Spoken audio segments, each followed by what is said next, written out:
ও যুবক এখনো ময়দানের অনেক জায়গা খালি রে, আয় না আয়, দোকানপাট আড্ডা বাদ দিয়া যদি ময়দানে বসে যাইতে পারো, আমার নবী জানাইয়া দেয় ময়দানে বসতে দেরি আল্লাহর ওলি হইতে দেরি হবে না।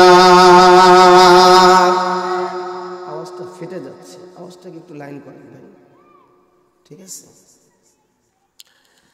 এই জন্য যুবক বড় দামি বিষয় নিয়ে আজকে আলোচনা, কারণ সূরা ইউসুফ এমন একটা ঘটনা, যেই ঘটনার ব্যাপারে আমার আল্লাহ জানাইয়া দেয় আহসানাল কাসাস। আল্লাহ বলে উত্তম একটা ঘটনা। মারহাবা বলেন, আরো জোরে কোন মারহাবা। এর যুবক আল্লাহ পাক এই উম্মতের জন্য এই ঘটনাটা নাজিল করেছেন, কারণ এই ঘটনার শুরু থেকে নিয়ে শেষ পর্যন্ত প্রত্যেকটা আয়াতে আয়াতে শিক্ষা আছে না নাই? এই সূরার শানে নজুল কি জানো? শানে নজুল বড় দামি, কারণ আরবের জমিনে আমার মায়ার নবী যখন এক আল্লাহর দাওয়াত দেয়, আল্লাহর কালাম শোনায় শোনায়, কোরআন তো এমন একটা দামি জিনিস যে যুবক বুঝলেও চোখে পানি আসে, না বুঝলেও চোখে। মুমিনেরও যেমন হৃদয়ে আঘাত করে, বেঈমানেরও হৃদয় কিন্তু আঘাত করে। এজন্যই তো আমার আল্লাহ বলেন ইন্নামাল মুমিনুনা আল্লাযীনা ইযা যুকিরাল্লাহু ওয়াজিলাত قلوبهم وإذا تليت عليهم آياته زادتهم إيمانا।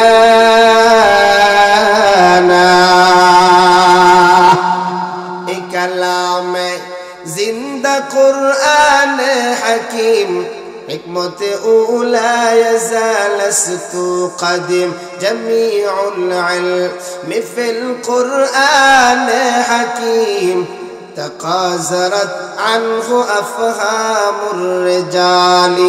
এরা নাজিরপুরের যুবক, আমার কোনো বানানো কথা না, আমার আল্লাহ জানাইয়া দেয়। আল্লাহ আমার বলে ও জিহাদিয়া নাজিরপুরের আমতলার মানুষগুলার জানায় দে, ইমানদারের দল যারা মেনে নিছে আমি তাদের আল্লাহ, এরা যখন আমার কোরআন শুনবে আমি ওদের ইমানের ভিতরে পাওয়ার বাড়ায়া দিব। এই জন্যই তো দেখা যায় যেই যুবক কখনো নামাজ পড়ে না, সুন্নত মানে না, কিন্তু আল্লাহওয়ালাদের 2 ঘন্টা 2.5 ঘন্টার বয়ানে দেখা যায় যুবকের চেঞ্জ হয় কি হয় না? এই তো বললাম যুবক, এইটা হলো ইমানদারের দিল তাজা হয়, ইমান বেড়ে যায়। এবার আসেন বেঈমানের ইমানটা খারাপ লাগতেছে আপনাদের? চলবে চলবে 1 ঘন্টা হলে হবে তো ইনশাআল্লাহ? 1 ঘন্টা হলে হবে? সারা রাত কয় কি দেখছে? তাহলে এই গলা তো আর কালকে চালানো যাবে না, সব আজকে আমতলা থুয়ে যাবো নাকি? আল্লাহ চালাবে, দাদাই কিছু আল্লাহ চালাবে। আল্লাহ কবুল করেন, পড়ি আমিন। আরো জোরে পড়েন। কোরআন যখন বেঈমান শুনে রে যুবক, বেঈমান শোনার পরেও বেঈমানের দিল নরম হয়ে যায়। আবু জাহেল যখন দেখলো যারাই কোরআন শোনে কোরআনের আলোয় আলোকিত হইয়া মুহাম্মদের হাতে হাত দিয়ে কালিমা পড়ে মুসলমান হয়ে যায়, আবু জাহেলের মেজাজ গরম। আবু জাহেল উতবা শাইবা এবার দৌড়ে যায় ওই জামানার সবচাইতে বড় সাহিত্যিক কবি যে তার দরবারে, তার নাম হলো লাবিব। লাবিবের প্রশংসা আমার আল্লাহর নবীও অনেক জায়গায় করেছে। আবু জাহেল গিয়া বলে ও লাবিব, মুহাম্মদ একটা কোরআন বানাইছে, নাউজুবিল্লাহ বলেন। ওই কোরআন যেই শুনে সেই মুহাম্মদের কালিমা পয়রা ফালায়। আমাদেরকেও একটা কোরআন বানায় দাও, কেউ যেন আর মুহাম্মদের কোরআন না শোনে। লাবিব এবার ডাক দিয়া কয়, আবু জাহেল,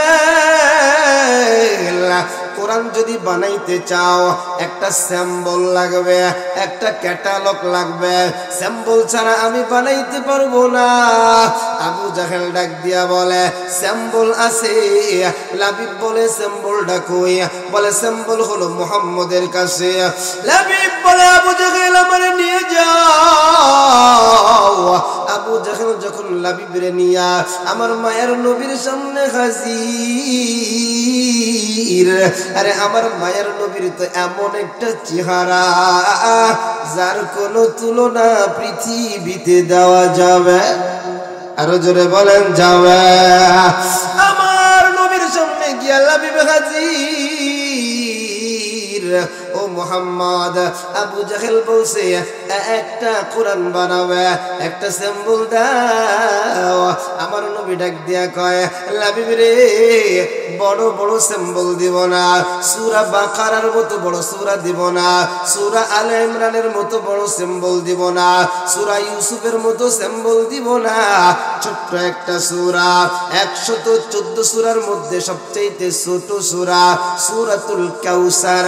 আমার মায়ের নবী লাবিবের সামনে যখন এই সূরাটা তেলাওয়াত করে রে যুবক, আমার নবী তাকাইয়া দেখে লাবিবের চোখ বেয়ে বেয়ে পানি। আবু জাহেল ডাক দিয়া কয়, লাবিব, ব্যাপারটা তো বুঝলাম না, তোর চোখ বেয়ে বেয়ে কেন পানি? লাবিব ডাক দিয়া কয়, আবু জাহেল শোন, তুই তো বলছো এটা মুহাম্মদের কোরআন। না না না, আমার আর বুঝতে বাকি রইল না, যিনি তামাম পৃথিবী সৃষ্টি করেছেন কোরআনটা সেই আল্লাহ। লাবিব হাতটা লম্বা করে বলে, ইয়া রাসূলুল্লাহ, বেয়াদবিটা ক্ষমা করে দেন, আমি লাবিবরে তাড়াতাড়ি কালিমা পড়ায়া মুসলমান বানায়া দেন। কোরআন যেমন মুসলমানদেরকে আকর্ষণ করে, বেঈমান যখন কোরআন শুনে তখন এই কোরআন কি করে? বেঈমানদেরকেও আকর্ষণ করে। আপনাদের মনে আছে? আপনাদের তাফসির রেখে গেছিলাম কোথায়, মনে আছে আপনাদের? হ্যাঁ, মাশাআল্লাহ, দেখছেন দাদা চাচার জেহেলটা কি পরিমাণ পরিষ্কার, আর আমাদের জেহেল। তারপরও সংক্ষেপে পিছন থেকে একটু ঝালাই করে দিলে আরো ক্লিয়ার, ঠিক না? পুরাপুরি 100 কারা কারা রাজি শুনতে? সবাই সবাই, আল্লাহ সব হাতগুলো কবুল করেন। এরা যুবক, আল্লাহ রাব্বুল আলামিনের একজন নবী যার নাম হলো ইয়াকুব। ইয়াকুব নবীর একটা সন্তান ছিল, 12 জন সন্তানের মধ্যে একজনের নাম হলো নবী ইউসুফ। ইউসুফ নবীর পুরা ঘটনাটা আল্লাহ পাক একটা সূরার মধ্যে তুলে ধরেছেন। মুসা নবীর আলোচনা অনেক সূরার ভিতরে পাওয়া যায়। ইব্রাহিম আল্লাহর খলিল, আল্লাহর বন্ধুর আলোচনা অনেক সূরার ভিতরে পাওয়া যায়। শুরু থেকে শেষ পর্যন্ত ইউসুফ নবীর ঘটনা আল্লাহ পাক একসাথে সুবিন্যস্ত আকারে আল্লাহ পাক বিশ্ব নবীর উপরে নাজিল করেছেন। কেন? কারণ ইহুদিরা যখন দেখলো শানে নাজুল কি এই সূরা নাজিলের, যে মুহাম্মদ মানুষকে ঐশী বাণী দিয়া মানুষকে এক আল্লাহর পথে ডাকে, কোনো অবস্থায় মুহাম্মদ রে আটকানো যায় না, মুহাম্মদকে ঠেকানো যায় না, মুহাম্মদের জবান বন্ধ করা যায় না। কারণ মুহাম্মদ রব মানে কাকে? এর জোরে কর, এর জোরে কর। একবার আল্লাহ বলে ডাক দিবেন, আল্লাহ আপনার আমার এক ডাকের জবাব দিবে 70 বার। সুবহানাল্লাহ, জোরে কর। একবার সুবহানাল্লাহ বলবেন, আল্লাহ পাক দুনিয়া আসমান জমিনের মধ্যবর্তী খালি জায়গা নেকি দিয়ে ভরপুর করে দিবে। সুবহানাল্লাহ বলছেন তো জান্নাতের ভিতরে একটা গাছ লেগে গেছে, গাছের একটা পাতা কত বড় হবে? বলে একটা ঘোড়া 500 বছর দৌড়ায়া একটা পাতা অতিক্রম করতে পারবে না। আটু জোরে কর সুবহানাল্লাহ। অনেক কাকা দাদা কয় তুমি যাই কও, ওই তোমার চাচি কইছে জবান খুললেই খবর আছে। এরকম করা যাবে? হ্যাঁ, যত তাসবিহাত পড়বেন তত বরকত দিবেন কে? বরকত দিবেন কে? যারা হজে ওমরায় বিভিন্ন কাজে সৌদি গিয়েছেন দেখবেন সৌদিয়ান যারা আছে আল্লাহ বিল্লাহ তাল্লাহ আল্লাহ সুবহানাল্লাহ আলহামদুলিল্লাহ এগুলো বেশি পড়ে। আর বাঙালি এগুলো পড়তে চায় না। বাঙালি পারে, চায়ের দোকানে যদি বসাই দেওয়া, ওরে আল্লাহ চা চাই তো মিনিস্টার। কথা কন, চার দোকানগুলো ছোটখাটো একটা সংসদ ভবন, কিন্তু এখানে যারা বক্তা আছে একটা শুরু হয় আর একটা শেষ হওয়ার আগেই আরেকজন শুরু করে। কথা কন ঠিক কিনা? তাহলে আজকে কথা বলবো কার জন্য? সবাই বলেন। আমার আপনার জবানটা দিলেন কে? কে দিলেন? এখনো সবাই বলে না, একটু বলেন কে দিলেন? তাই যে আল্লাহ জবান দিয়েছেন ওই আল্লাহর প্রশংসাই তো জবানটা খরচ করার দরকার। কথা কন ঠিক কিনা? করবো তো ইনশাআল্লাহ। তো ইহুদিরা পরামর্শ নিয়েছে যে মুহাম্মদকে কোনো অবস্থায় আটকানো যায় না, কি করলে করা যায়। তখন ওই মক্কা নগরের কিছু লোক বলে যাও মদিনায় চলে যাও, মদিনায় ইহুদিরা আছে, তাদের থেকে কিছু পরামর্শ নিয়ে আসো, তাহলে আটকাইতে পারবা। সত্য নবী কিনা এটা যাচাইয়ের জন্য তারা গিয়ে বলছে আমাদেরকে পরামর্শ দেন, আব্দুল্লাহর বেটা মুহাম্মদ সে তো এমন এমন কথা বলে, নবী দাবি করে। এমন সময় ইহুদি পণ্ডিতরা জানায় দেয় তাকে গিয়ে প্রশ্ন করবা ইতিপূর্বে একজন নবী ছিলেন, খালি এতটুকু ইঙ্গিত করবা সেই নবী সম্পর্কে আপনি কি জানেন। আমার নবী তো কিছুই জানে না। আমার নবী আস্তে করে ধ্যান ধরেছেন। সঙ্গে সঙ্গে আল্লাহ পাক জিব্রাইলকে পাঠায়া হুবহু পুরা ঘটনার বিবরণ দিয়ে দিয়েছেন। সুবহানাল্লাহ, আরো জোরে বলেন সুবহানাল্লাহ।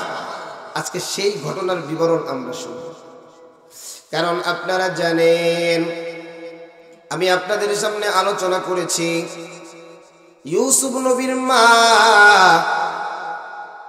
ছোট্টবেলা রেখেই মারা যায়। ইউসুফ নবীর দুইজন মা, একজনের গর্ভ থেকে 10 সন্তান, আরেকজনের গর্ভ থেকে 2 সন্তান। ইউসুফ, আরেকজনের নাম হলো বিনিয়ামিন। এটা স্বাভাবিক কথা, যেই সন্তানের মা মারা যায় ওই সন্তানের ব্যাপারে বাবার দরদটা একটু বেশি থাকে, বাবার মায়াটা একটু বেশি থাকে। ইয়াকুব নবী সন্তানের মায়ার কারণে ইয়াকুব নবী কোথাও বেড়াইতে যায় না, কোথাও গিয়ে একটা রাত থাকে না, কারণ তার বড় ভয় আজকে যদি আমি আমার সন্তান গুলারে রাইখা যাই, আমার সন্তানের তো মা নাই, আমার এই সন্তান কাকে গলা জড়ায় ঘুমাবে। এর যুবক বয়ানটা কানটা খুলে শুনবি রে যুবক, তোমাদেরকে কলজা দিয়ে ভালোবাসি আমি। মনে রাখবা পৃথিবীর জমিনে মায়ের মতো বাবার মতো কেউ হয় না। কেউ যদি বলে মায়ের মতো বাবার মতো হয়, আল্লাহর কসম একবার নয় রে, 2 বার নয়, 1000 বারও যদি বলি সেই কথাটা ভুল। কারণ আমার আল্লাহ বলেছেন মায়ের মতো তোর দুনিয়ার জমিনে আপন কে হয়। আরো জোরে বলেন। জীবনের মূল কষ্ট মায়ের প্রসব বেদনায়, 7 আসমান 7 জমিন তখন মায়েরই ব্যথায়। জীবনের মূল কষ্ট মায়ের প্রসব বেদনায়, 7 আসমান 7 জমিন তখন মায়েরই মাথায়। এমন মাকে কেমনে আজি, এমন মাকে কেমনে আজি ভুলে থাকা যায়। মা গো মা, ও গো মা, কোথায় গেলে মোরে সারিয়া, ঠিক না? যাদের মা নাই, আজকে তো মায়ের বয়ান করবো না, ওদিকে যাওয়া যাবে না, টান মারলে আবার তো আসল আলোচনা ছুটে যাবে, ঠিক না? কোরআন তো এমন একটা আকর্ষণ, লাইন যেদিকে যাবেন সেদিকে খালি মজার মজা। আর কারণ এই দুনিয়ার জমিনে আমার আল্লাহর একটা অংশই আছে, সেটা কি বলেন?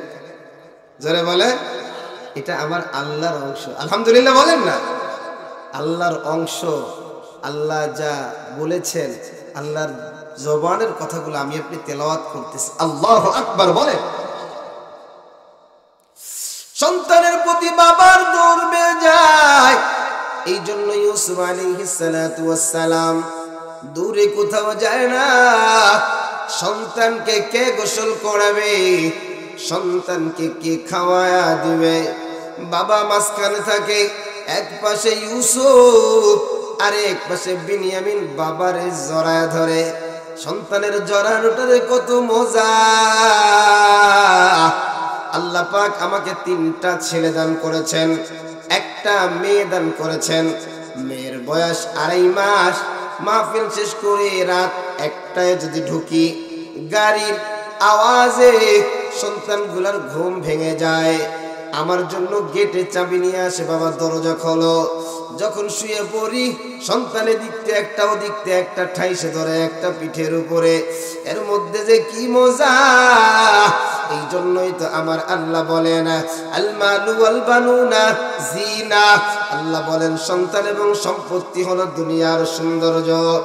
ইয়াকুব নবী কোন জায়গায় রাত্রি কাটায় না, সন্তানদেরকে নিয়ে ঘুমায়।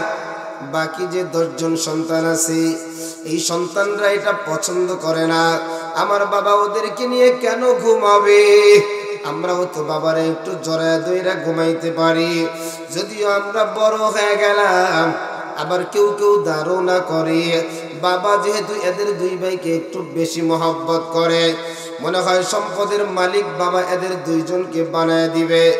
এরা যুবক, বাবা একটা সন্তানকে একটু বেশি ভালোবাসলে অন্য সন্তানের এই ধরনের দিলের মধ্যে কুকল্পনা আসতে পারে না, এমনটা আনা যাবে না।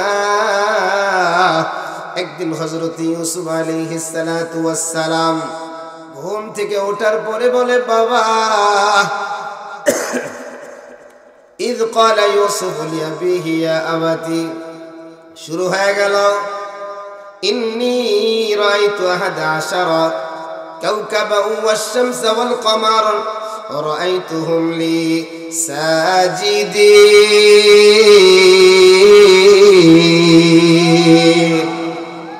সব আয়াত তেলাওয়াত করা যাবে না, তাহলে সামনে আগাইতে পারা যাবে না। কিছু মাঝখানে কয়েকটা আয়াত তেলাওয়াত করব যাতে আপনাদের বুঝতে সুবিধা হয়। বাকি তাফসীর এটাই চলবে, কারণ ওই পর্যন্ত আগে যে তারপর আগাইতে হবে, ঠিক নাকি না? কারণ অনেকে আছে, নতুন মানুষ আছে না নাই, হুজুর কোন জায়গা থেকে আলোচনা করলো, ডান বাম কিছু বুঝলাম না। তারপর আজকে অনেক আগের থেকে বলে নেই, অনেক ফাঁকা ফাঁকা মাইরে চলে যাব, ইনশাআল্লাহ আগামীতে আবার দেখা হবে, ঠিক কিনা? সন্তান এবার বাবার ডাক দিয়া কয়, বাবা, মজার একটা কথা শোনেন গো বাবা। বাবা বলে, সন্তান বলো।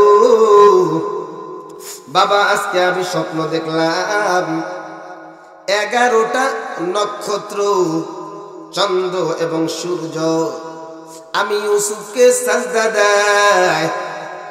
বাবা সাথে সাথে মুখের মধ্যে হাত দিয়ে বলে, বলিও না, কারণ বাবা তুমি যে স্বপ্নটা দেখেছ, স্বপ্নটা বড় দামি। কিন্তু পরের আয়াতে আল্লাহ বলেন, ক্বালা ইয়া বুনাইয়া লা তাগসুস রুইয়াকা আলা ইখওয়াতিকা ফায়াকিদু লাকা কাইদা। বলে, এই স্বপ্নের কথা বলিও না, তোমার ভাইরা জেনে ফেলবে। কারণ ইন্নাশ শাইতানা লিল ইনসানি আদুউম মুবিন, শয়তান হলো মানুষের প্রকাশ্য দুশমন, ঠিক কিনা বলেন? আরে এক বাবা মায়ের 5টা ছেলে। বাবা এই ছেলের একটা বয়স বানাইছে ধরেন 25 বছর, আরেকটার বয়স 23 বছর, আরেকটার বয়স 21, আরেকটার বয়স 19, আরেকটার বয়স কত হবে 17, আরেকটার বয়স 15। এত বছর সন্তানগুলারে বাবা পালে, কোনদিন এক ভাই আরেক ভাইয়ের গায়ে হাত দেয় না। কিন্তু যখন বড় ছেলেটাকে বিবাহ দেওয়া হয়, রমণীটা যদি চেহারায় সুন্দরী হয়, কলজেটা যদি কালা হয়, 6 মাসের মাথায় সংসারে গ্যাঞ্জাম আসে না? আসে না? নাই, আসে। আবার অনেক সংসারে কোনো গ্যাঞ্জাম হয় না। এর যুবক ভাই ভাই, রক্তের বন্ধন অনেক সময় নারীর কারণে ছিন্ন হয়ে যায়, আবার অনেক সময় দেখা যায় নারীর কারণে বন্ধনটা অটুট থাকে। বাবা এবার ডাক দিয়া কয়, সন্তান আওয়াজটা বেশি করিও না, কারণ এই আওয়াজ তোমার বাইরা যদি জানতে পারে তোমার জন্য বিপদ হতে পারে। এরপরে নবী ইয়াকুব জানাইয়া দেয়, এই ইউসুফ কানটা খুলে শুনো, আল্লাহ তোমাকে মনোনীত করেছেন। শুধু মনোনীত না, স্বপ্নের ব্যাখ্যা করার জ্ঞানও আল্লাহ পাক তোমাকে দিয়েছে। সুবহানাল্লাহ। ইউসুফ নবী 61টা ভাষায় পারদর্শী ছিলেন। সুবহানাল্লাহ। আরেকটু জোরে পড়েন সুবহানাল্লাহ। এরে আমার কলিজার টুকরা যুবক, এ আমার বুড়া বাবা, ইউসুফ নবীকে ইয়াকুব নবী বড় মহব্বত করে। সন্তানদের আর ভালো লাগে না, সব সন্তানদের তার বউরা ফুসলায়।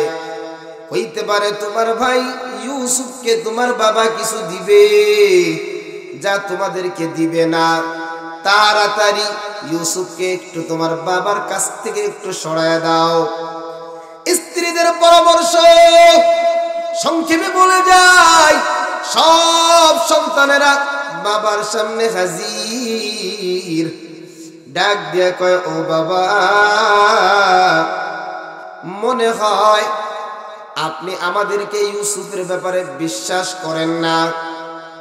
বাবা এবার ডাক দিয়া বলে, কে বলেছে সন্তান আমি ইউসুফের ব্যাপারে তোমাকে বিশ্বাস করি না?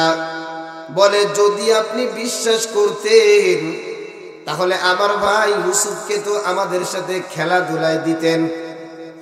এরা যুবক এইভাবে যখন অন্য অন্য সন্তানেরা আবদার করে, তাহলে তো আমাদের সাথে একটু খেলাধুলায় দিতেন।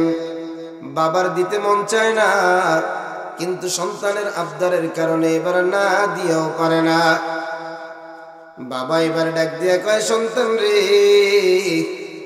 ইউসুফ রে তোমাদের খেলার সাথী হিসেবে দিয়ে দিলাম, তবে একটা খেয়াল রাই করে বাবা, তোমরা যেই জায়গায় যাও কোন নেকড়ে বাঘ যেন আমার সন্তানটারে খায়া ফেলায় না। আমার সন্তানটারে যদি খায়া ফেলায় আমি সহ্য করতে পারবো না। সন্তানেরা বলে, বাবা নাহনু উসবাহ, আমাদের তো এক একজনের শক্তি বাঘের মতো, মানে বড় শক্তিধর আমাদের গরু, বাঘ আমাদের কাছে আসার সুযোগ পাবে না। সন্তান ইউসুফকে এবার দিয়ে দেয়।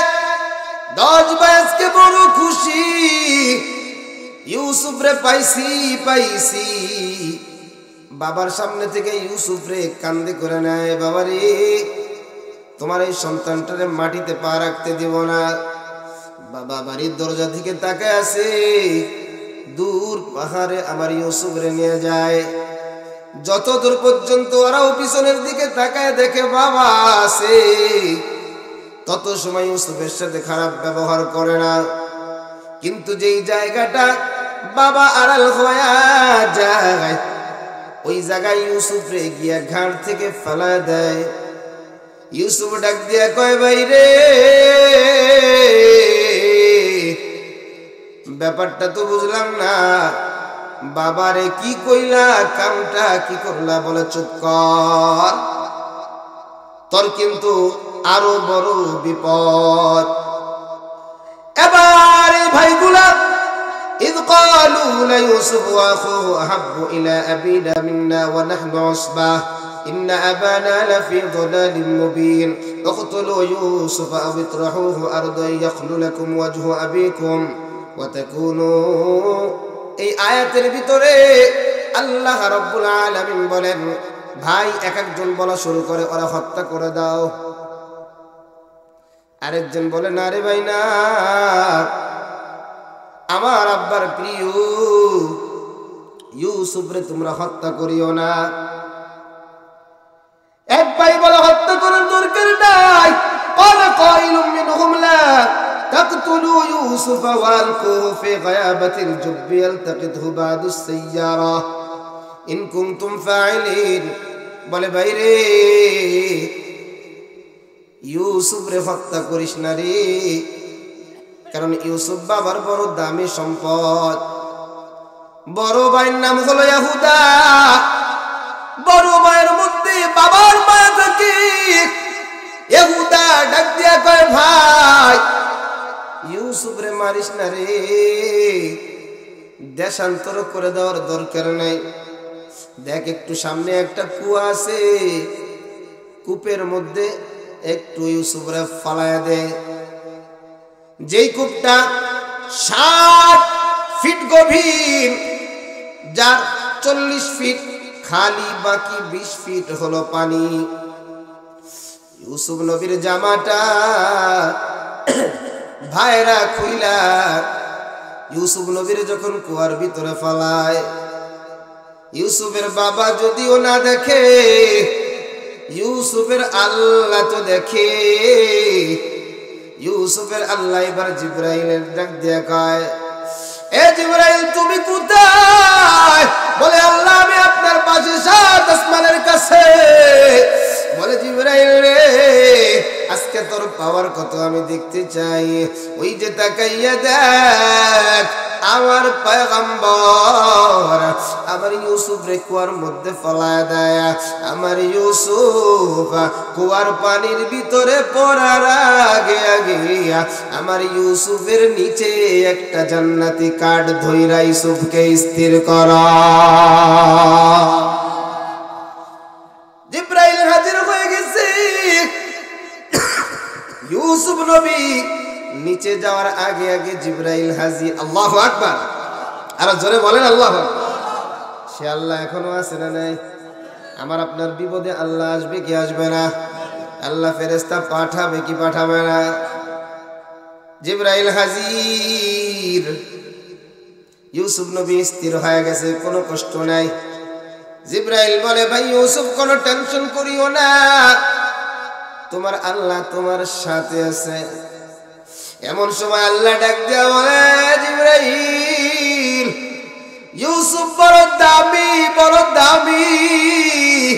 ইউসুফের পরনে কাপড় নাই রে আমার কোন নবী কখনো উলঙ্গ থাকবে না থাকতে পারে না আমার নবীদের একটা লজ্জা আছে আল্লাহ এখন কই কাপড় পাবো বলে ওই জান্নাতের ভিতরে কত কাপড় আল্লাহ জান্নাতে গেলে তো দেরি হয়ে যাবে আল্লাহ বলে জিবরাইল রে তাকাইয়া দেখ আমার ইউসুফের মাজার ভিতরে একটা তাবিজ আছে ওই তাবিজটা একটু খোলো ওই তাবিজের ভিতরে একটা জান্নাতি কাপড় আছে আল্লাহু আকবার আর জোরে বলেন আল্লাহু আকবার এই কাপড়টা কোন কাপড় জানো ওই যে নমরুদে যখন ইব্রাহিমরে আগুনের মধ্যে ফেলাইবে ইব্রাহিমকে আগুনের মধ্যে ফেলাইতে চায় এমন সময় ইব্রাহিমকে যেই জায়গায় রাখা হলো চরকির এক পাশে কোন দিক থেকে কোন দিকে যাবে আল্লাহু আকবার এত কষ্ট করে আগুনের মধ্যে ইব্রাহিমরে ফলাইতে যায় ফলাইতে পারে না কারণ চরকি যেটা ঘোরায় ঘোরানোর মালিক একটু জোরে কর আরো জোরে কর আগুন কত উপরে জানো আগুনের উপর দিয়ে যদি কোনো পাখি উড়ে যায় মুহূর্তের মধ্যে পাখিটা ভুনা হয়ে জমিনে পড়ে যায় এত কঠিন আগুনের কাছে বেঈমানরা কেমনে থাকবে দূর থেকে চরখা দিয়া ইব্রাহিমকে ফালাবে ইব্রাহিমের শরীরের যেই কাপড় নিজে নিজের জন্মদাতা পিতা আজর নিজে টানিয়ে টানিয়ে খুলছে, নাউজুবিল্লাহ। আজর জান্নাতি না জাহান্নামী? সবাই বলেন জাহান্নামী। নবীর বাবা হয়েও জাহান্নামী। নূহ আলাইহিস সালামের সন্তান কেনান জান্নাতি না জাহান্নামী? বলেন জাহান্নামী। তাইলে বোঝা গেল নামে মুসলমান যারা, কামে যদি না থাকে তারা জান্নাতি না জাহান্নামী?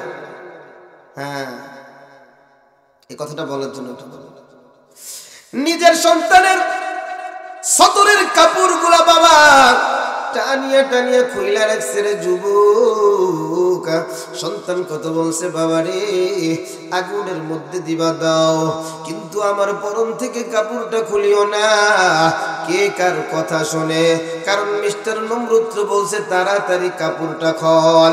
ইব্রাহিমকে যখন উলঙ্গ অবস্থায় আগুনের ভিতরে ফালায়, এমন সময় আল্লাহ জিবরাইল রে ডাইকে কয়, জিবরাইল রে জান্নাত থেকে একটা কাপড় নিয়া আমার ইব্রাহিম রে পরায় দে।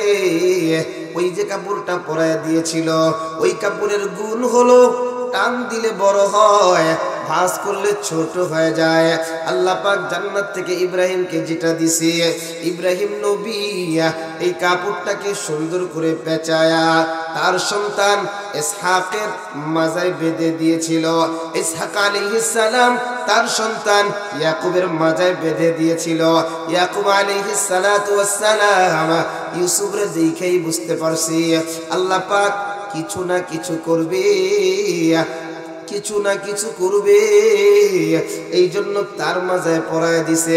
আল্লাহ বলে, ও জিবরাইল তাড়াতাড়ি কাপড়টা খুইলা পরায়া দে। সন্তান ইউসুফের শরীরে যখন কাপড় চইলা আসছে, এবার সবাই চিন্তা করে ইউসুফরে তো হারাইলাম, কূপের মধ্যে তো ফালায় রেখে গেলাম, এবার বাড়িতে যাব, ওই বাড়িতে গিয়া কেমন করে বাবাকে বুঝাবো? বাবাকে তো বুঝানোর কোনো ক্ষমতা আমাদের নাই। এরপরেও তারা একটা কৌশল অবলম্বন করে। ইউসুফের যেই কাপড়টা আছে, এই কাপড়ের মধ্যে একটা মিথ্যা রক্ত লাগায়া বাবার সামনে গিয়া সন্ধ্যার দিকে সব ভাইগুলো হাজির হয়ে যায়। হাজির হইয়া এবার ডাইকে ডাইকে বলে, বাবা রে قالوا يا أبانا إنا ذهبنا نستبق وتركنا يوسف عند متاعنا فأكله الذئب وما أنت بمؤمن لنا ولو كنا صادقين। ও বাবা, এই যে দেখো আমার ভাই ইউসুফের জামাটা নিয়ে আসছি, ইউসুফরে বাগে খায়া ফেলাইছে। বাবা রে আমরা জানি আপনি আমগো বিশ্বাস করবে না, ওয়ালাউ কুন্না সাদিকিন, যদিও আমরা সত্যবাদী। নাউজুবিল্লাহ। ভাইকে কান্নার ইচ্ছায় বাবা কাপড়টা ধরছে, বাবু কাপড়টা ধইরা ওয়াজা ওয়ালা কামিসিহি বিদামিন কাযিব قال بل سولت لكم أنفسكم أمرا فصبر جميل। বাবা কাপড়টা ধইরা দেখা দেখা বলে, আর চোখ দিয়া টপ টপ করে পানি ফলায়, বলে আমার ইউসুফরে যেই বাঘটা খাইল, এই বাঘের বুদ্ধি ডানা কতই বেশি, আমার ইউসুফের জামাটার এক টুকরাও তো ছিড়ল না। এত বুদ্ধিওয়ালা বাঘ। সন্তানরা এবার সবাই যার যার জিব্বায় কাপড় ধরা খেয়ে গেছি, আর বাঁচার কোনো সুযোগ নাই। সন্তানেরা এবার সবাই দৌড়ায় গেছে। এক জঙ্গলে গিয়ে দেখে একটা জায়গায় একটা বাঘ বসে রয়েছে। বাঘরে ধইরা তার বাবার সামনে নিয়ে আসছে। বাবার সামনে আনার পর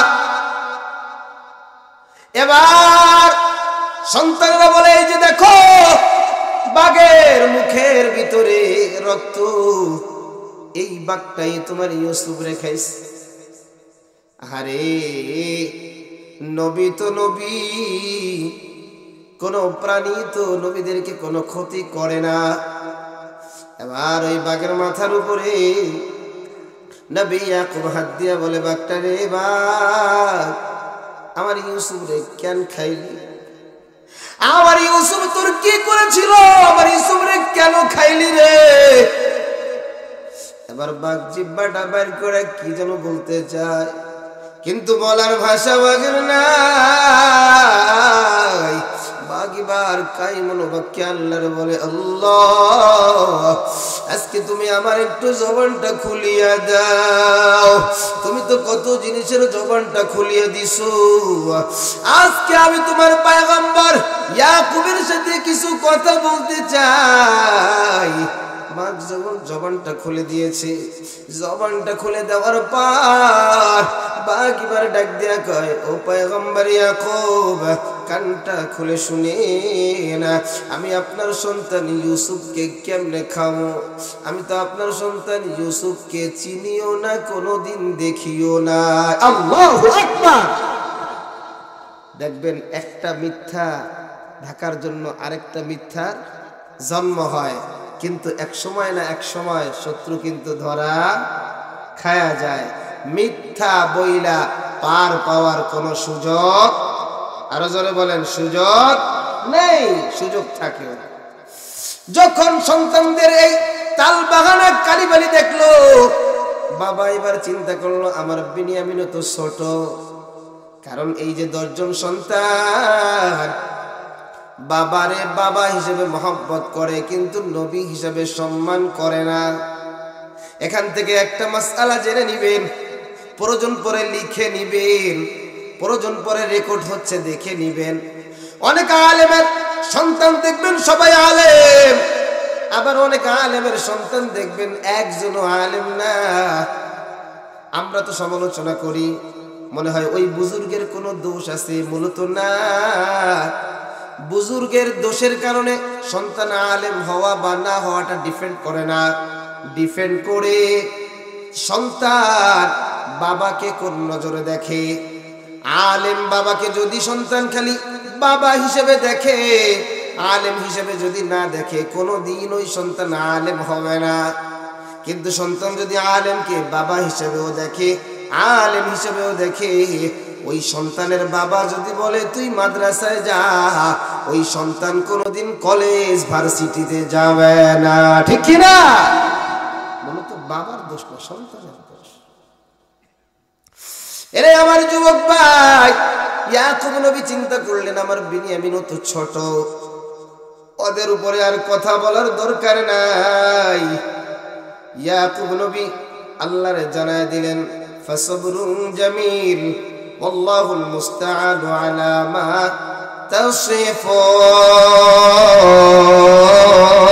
তাসিফুন। ইয়াকুব নবী বললেন, আয় আল্লাহ আমার তুমি ধৈর্য দাও। ইয়াকুব নবী যখন আল্লাহর কাছে সাহায্য চাইল, আল্লাহ এবার কয়, জিবরাইল রে, জিবরাইল কই? জিবরাইল কই আছে? কয় না, না কইলি তো ওই সারা রাত বয়ান টন করার পরে যখন জামুকা, ও দাদা কোন জুলাইখা কি ছিল? কত মনে হয় বেটা সাওয়ার।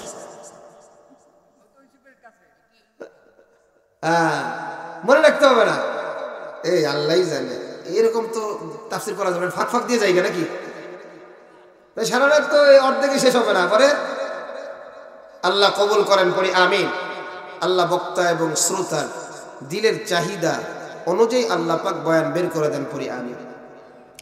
আল্লাহ রাব্বুল আলামিন এবার জিবরাইলকে ডাক দিয়ে বলে, ও জিবরাইল, আমার নবী ইয়াকুব আমি আল্লাহর সাহায্য চাইছি, ধৈর্য ধারণ করতে চাইছি, আর আমার ইয়াকুবরে নিরাশ করা যাবে না। দেখো এই তো বণিক দলেরা আসতেছে, এই তো মাত্রই দেখো একটা বালতি ফলায়া দিছে, পানি খুঁজতে খুঁজতে বালতিটা ফলাইছে, এই বালতিটার ভিতরে আর দেরি না করিয়া আমার ইউসুফরে সুন্দর করে বসাইয়া দাও। সুবহানাল্লাহ। নবী ইউসুফকে যখন সুন্দর করে বালতির ভিতরে বসায় দেয়, একটা বালতির ওজন আর কি একটু পানির কি ওজন, এখন দেখে বালতির বিশাল ওজন। ডাক দিয়া সওদাগর এবার ডাক দিয়া বলে, তাড়াতাড়ি আয়, বালতির রশিটা এবার একটু টান দে। বালতির রশিটা টাইনে সবাই উঠায়। এমন সময় বালতির দিকে তাকায়, দেখে সূর্যের আলোর কি পাওয়ার, এর চাইতে কূপটা যার আলোয় আলোকিত হয়ে গেছে। ডাক দিয়া বলে, ক্বালা ইয়া বুশরা হাদা গুলাম। আল্লাহু আকবার। বলে তাকাইয়া দেখো সুদর্শন একজন গোলাম। আহারে, নবী ইউসুফের চেহারাটা কত সুন্দর। আল্লাহ পাক দুনিয়ার মানুষদেরকে যত সুন্দর বানাইছে, সব সুন্দরকে যদি এক জায়গায় করা হয়, সৌন্দর্যটা এক জায়গায় করার পর অর্ধেক করলে যে সৌন্দর্য, ওই সৌন্দর্য আমার আল্লাহ নবী ইউসুফরে দান করেছেন। সুবহানাল্লাহ। সবাই তো বিমোহিত হয়ে গেছে ইউসুফ নবীরে দেখা। গোলাম কোন জায়গা থেকে আসলো? ওই যে ভাইরা আবার আশেপাশে ঘুরতেছে, দেখি কুয়ো থেকে কেউ উঠাই নিয়ে যায় কিনা। কুয়া থেকে যখন উঠাই নিয়ে যায়, দৌড়ায়া ভাইরা এসে বলে, এইটা আমাদের গোলাম, আমাদের কথা শুনে না, এরা পালাইয়া আইছে। সুতরাং তোমরা একে নিয়ে যাও, নিয়ে যাইয়া আবার খেয়াল কইরা রাখো, তা না হইলে পলায় চলে আসতে পারে। কারণ তাদের বড় ভয়, ইউসুফ যদি আবার বাড়ি ফিরে যায়, তাদের আর পার পাওয়ার কোনো সুযোগ নাই। এরে আমার কলিজার টুকরো যুবক, এ আমার বুড়া বাবা, ইউসুফ নবীরে এবার সওদাগররা নিয়ে যায়। একই সাথে আস্তে আস্তে হাঁটে। হঠাৎ কইরা একটু পরে তাকাইয়া দেখে ইউসুফ নবী নাই। সবাই খুঁজে কই গেল, বালক কই? হঠাৎ করে তাকায় দেখে রে, বালক একটা কবরের ফুফায়া ফুফায়া কান্দে। সওদাগর হাজির হয়ে বলে, বালক চল। হঠাৎ করে ইউসুফের চোখের দিকে তাকায় দেখে চোখ ভরা পানি, হৃদয়ে ভাঙ্গানো এক কান্না। দোয়া করতেছে, এটা তার মায়ের খবর। ও মা, ভাইগের কারণে আমি তোমার কাছে থাকতে পারলাম না, চলে যাই, তুমি আমাকে দোয়া করে দিও।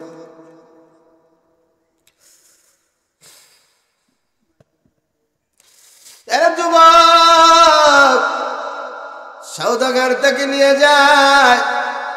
সওদাগরের নাম হলো মালিক ইবনে জার।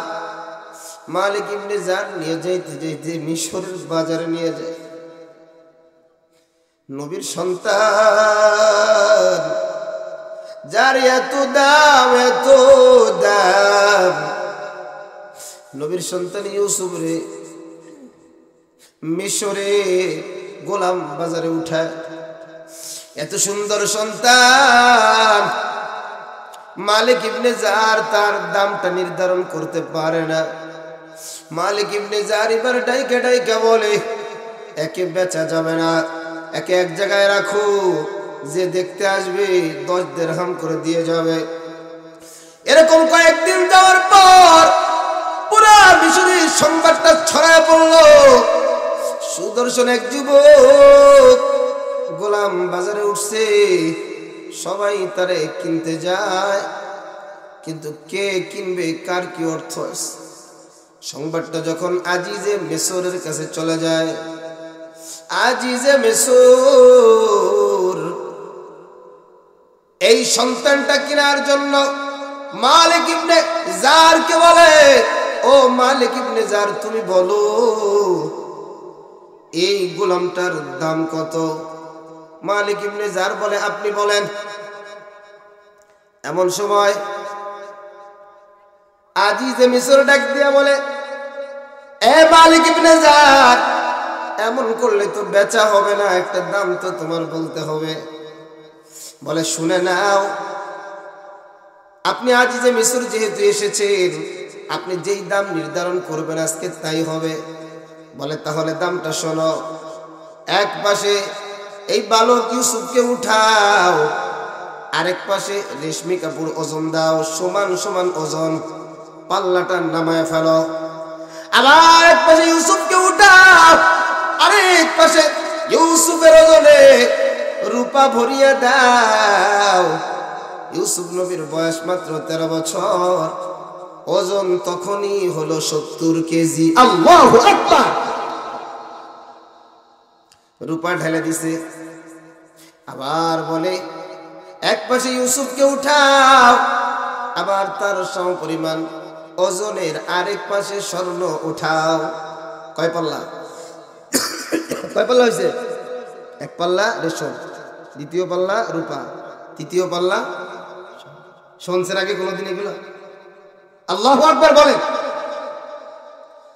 এমন সময় সব লোকগুলো বলে আজিজে মিসর, একটা গোলামের কি এত দাম হতে পারে? আজিজে মিসর ডাক দিয়া কয়, মিসরের জনগণ, এই গোলামের কপাল আর চোখ দেখে বোঝা যায় এই গোলামের দাম আজকে অনেক কম হয়েছে, এই গোলামের দাম আরো আরো আরো আরো অনেক বেশি। তিনটা লোকের দেখার সাথে সাথে চিনে ফেলছে। তিনটা লোকের কপাল আর চোখ দেখার সাথে সাথে চিনে ফেলছে। একজন হলো হযরতে শুআয়ব আলাইহিস সালামের স্ত্রী মায়ার নবী মুসা কালিমুল্লাহরে যখন দেখার সাথে সাথে কপালটা দেখে চিনতে ফেলছে ভবিষ্যতে বড় কিছু হবে। আরেকজনকে জানো?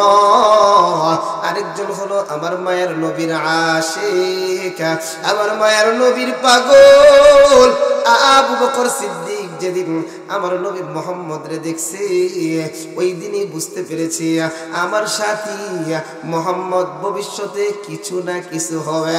আরেকজন হলো আজিজে মিসর, যেদিন ইউসুফকে দেখছে ওই দিনই চোখের কপালটা দেখে বুঝতে পারছি ভবিষ্যতে কিছু কিছু হবে। দেখবেন এলাকার অনেক মুরব্বী আছে, অনেক বাচ্চাদেরকে দেখলে বলতে পারে ভবিষ্যতে এটা কিছু হবে। এটা আলাদা একটা জ্ঞান। ইউসুফ নবীর কিনা আজিজে মিসর যখন বাড়িতে যায়, বাড়ির মধ্যে যাইয়া কয়, ও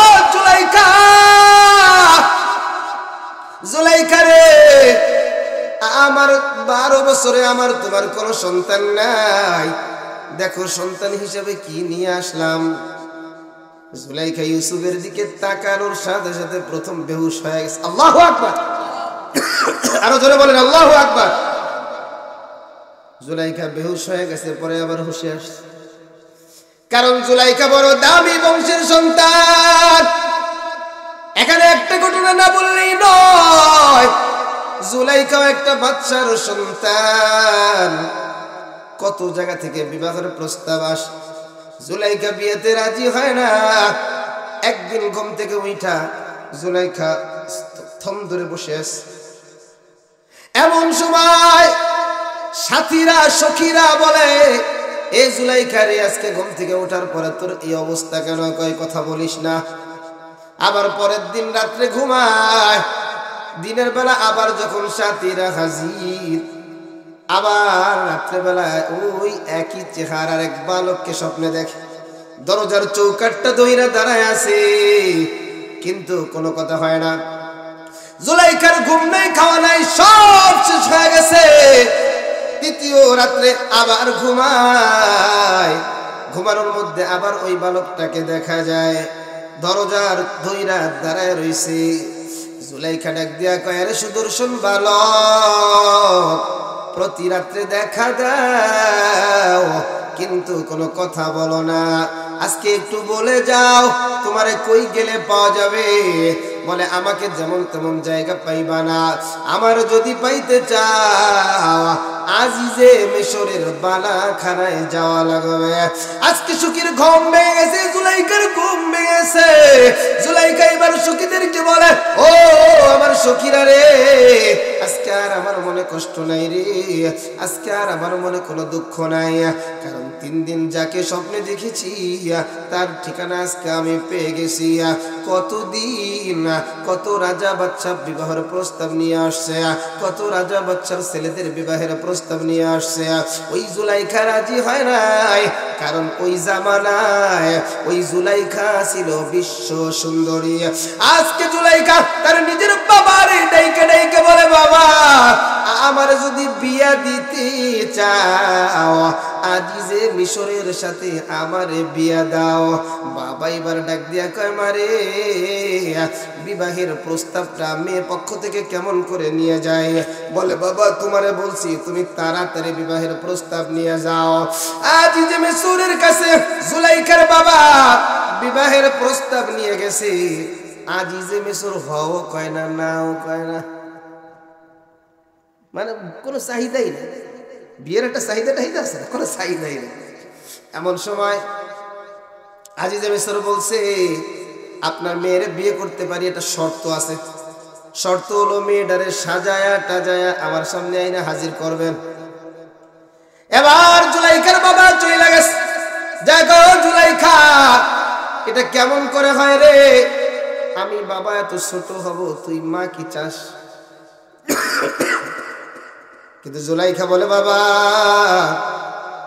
আজিজে মিশর ছাড়া কারোর সাথে আমার বিয়ে হবে না, তুমি থাকো, তোমার যাওয়ার দরকার নাই। জুলাইখা তার সখীদেরকে নিয়ে আজিজে মিশরের বালাখানার সামনে হাজির। আজিজে মিশরের বালাখানার সামনে যখন হাজির হয়, এমন সময় ডাইকে ডাইকে বলে, দারোয়ান আজিজে মিশরকে বলো আমি জুলাইখা তার দরবারে আসছি। আজিজে মিশর এবার চিন্তা করে, আইসে তো তাতে কি, যাইয়েই না করে দেবো, তোমার আমার পছন্দ হয় নাই। এবার জুলাইখা তো আজিজে মিশরের দিকে তাকায় রইছে। তাকায় দেখে আজিজে মিশর আসতেছে। হায় হায়, পোশাক তো ঠিকই আছে, কিন্তু প্যাকেটের মধ্যে মালটা তো ঠিক নাই। বুঝতে পারছেন? যারা দেখলাম সে তো নাই। এবার সখীরে ডাক দিয়ে কই, সখী এই বিয়ে আমি করব না। কেন তুই বিয়ে করবি না? বলে, আমি যারে দেখছি স্বপ্নের বালক তো সে না। সখী এবার কানে কানে করে কয়, ও জুলাইখা শোন, এমনও হইতে পারে এখন সে নাই, তবে পরবর্তীতে আজিজে মিশরের কথা যেহেতু তোমাকে বলছে, এই জায়গায় তুমি পাইবা। ওদিক দিয়ে বর্তমান আজিজে মিশর সে চিন্তা করতেছে, যাইয়ে বইলে দিব, বিয়ে করব না, কারণ তার একটা সমস্যা আছে, সেইটা ডাইরেক্ট না বলতে পাইরা ইনডাইরেক্ট বলবে।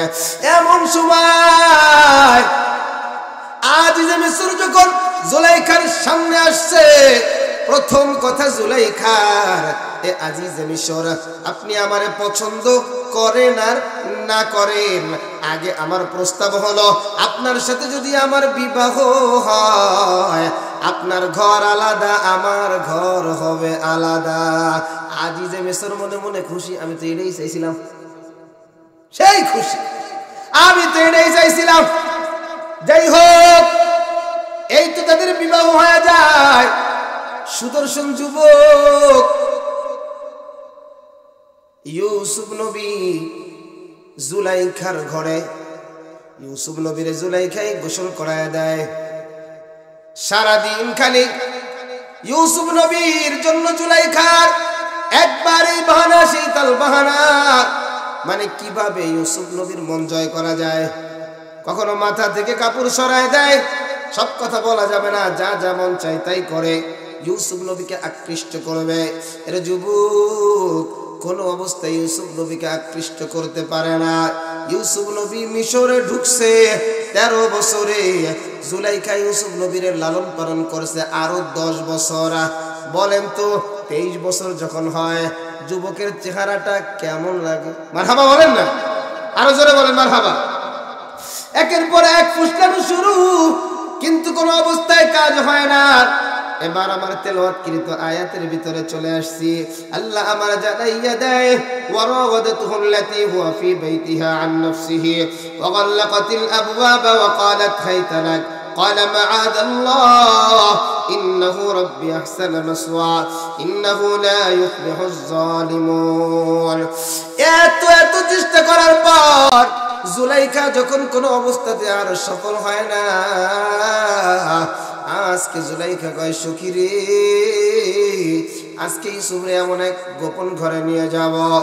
একটা একটা কইরা গোপন ঘরে যায়, আর ওয়াগাল্লাকাতিল আবওয়াব, বাবুন হলো দরজা, এর জমা হলো আবওয়াব। তাহলে বোঝা যায় একটা দরজা না, একাধিক দরজা।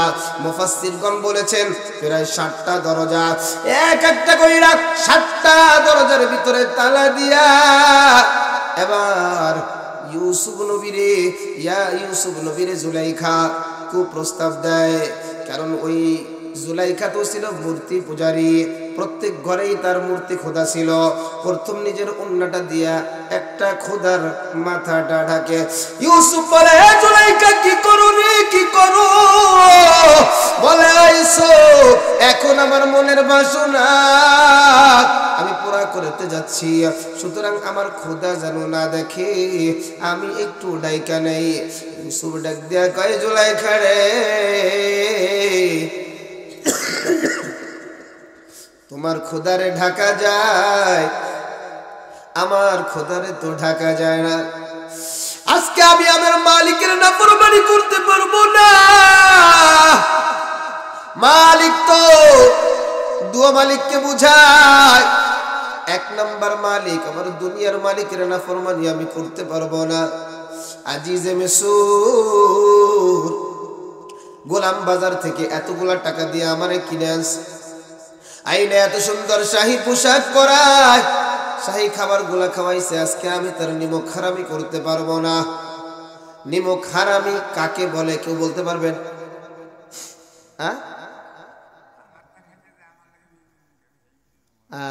কাকারটা ঠিক আছে। নিমক হারাম, নুন খাইয়া গুণ গায় না, এটা নিমক হারামি না। নুন খাইছে গুণ গাইতেও পারে না। বলে নিমক হারামি হলো ওইটা, আমার খায় আমার পরে তলে তলে আমার এই মারে। বুঝাইতে পারবেন? যেমন আমারে দাওয়াত করলেন, দাওয়াত করার পরে আমাকে প্লেটে খাবার দিলেন, আমি সুন্দর করে প্লেট খাইলাম, চাইটে চুটে ভাতটা খাওয়ার পরে প্লেটটারে সমুদ্রের মধ্যে ভাসায় দিলাম, না একটা আষাঢ় দিয়ে ভেঙে দিলাম, মানে আপনার ক্ষতি করলাম। ডাক দিয়া বলে, জুলাইখা রে, আমি আমার দুনিয়ার মালিকের নাফরমানি করতে পারবো না, আর আমার আসল মালিকরে তো নাফরমানি করা যাবেই না। কারণ যে কূপের মধ্যে মানুষ পড়লে মারা যায়, ওই কূপের ভিতর থেকে আমার মালিক উঠায়া আজকে আমাকে রাজপ্রাসাদে নিয়ে আসছে।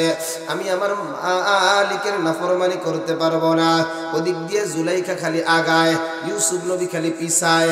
পিছাইতে পিছাইতে একটু আস্তে আস্তে করে অলের সাথে যখন ঠেকে যায়, ইউসুফ নবী দেখে আর পার পাওয়ার কোনো সুযোগ নাই, চক্ষুটা বন্ধ করে ইউসুফ নবী আল্লাহু আকবার বলে দিছে দৌড়। সঙ্গে সঙ্গে একটা একটা একটা একটা কইরা সবগুলো দরজাটা টাস টাস করে খুলে গিয়া ইউসুফ নবী জুলাইখার খারাপ কবর থেকে মুক্তি পেয়ে যায়। আল্লাহু আকবার। আমি আপনি যেই জায়গায় গুনাহ দেখব, জোরে জোরে তাকবীর দেব, তাকবীর দেব। আল্লাহর নাম শুনলে শয়তান শয়তান দৌড়ায়, জোরে জোরে আল্লাহু আকবার বলবো। যেই জায়গায় আমার আপনার চেষ্টা শেষ, ওখান থেকে চেষ্টা শুরু কার। এটা জোরে কর না কার।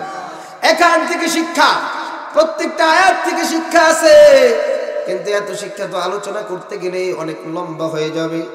এখান থেকে শিক্ষা হলো, কোন গুনাহের মুসিবতে যখন পড়িয়া যান, নিজের যতটুকু ক্ষমতা আছে সেটা তো আগে প্রয়োগ করবেন, এরপরে আল্লাহু আকবার বলে একটা চিৎকার দিবেন, দেখবেন সব ঠিক হয়ে যাবে।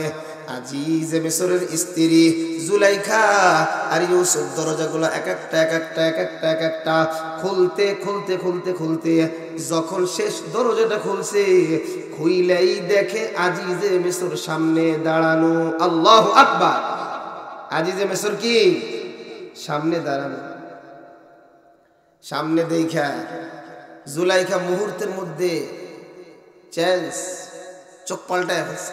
দেখো আজিজে মিসর, কালে তুমি এত আদর করো, কালে তুমি এত খাওয়াও, আজকে তোমার খাইয়া তোমার পইরা তোমার স্ত্রীর প্রতি খুব প্রস্তাব, তার দিকে হাত দিছে। নাউজুবিল্লাহ কর না। আরে এমন মহিলা আছে না, কথা কয় না, আছে না, অভাব নাই। এবার যখন সামনাসামনি হয়ে গেছে। মহিলা যখন পুরুষের উপরে এলজাম লাগাইছে, এলজাম যখন লাগায়, আজিজে মিসর যখন দেখে ফেলাইছে, আজিজে মিসর এবার ডাক দিয়ে কয়, কি ইউসুফ, কথাটা কি ঠিক? ইউসুফ নবী বলেন, না, এবার আর চুপ করে থাকা যাবে না, কারণ অন্যায়ের সময় চুপ করে থাকতে নাই। আপনি যদি চুপ করে থাকেন মনে করবে ও মনে হয় দোষী।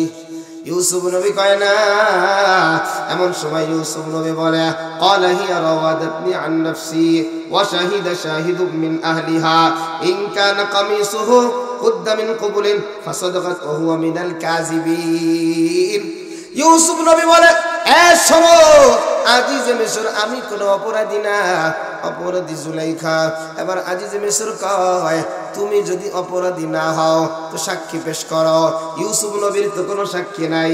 আজিজে মিসর কয়, ওয়াশাহিদা শাহিদুম মিন আহলিহা, সব সাক্ষীগুলা হলো সবাই ওই জুলাইখার বাহিনী, কেউ তার সখী, কেউ তার বান্দি, কেউ তার বান্দির ছেলে।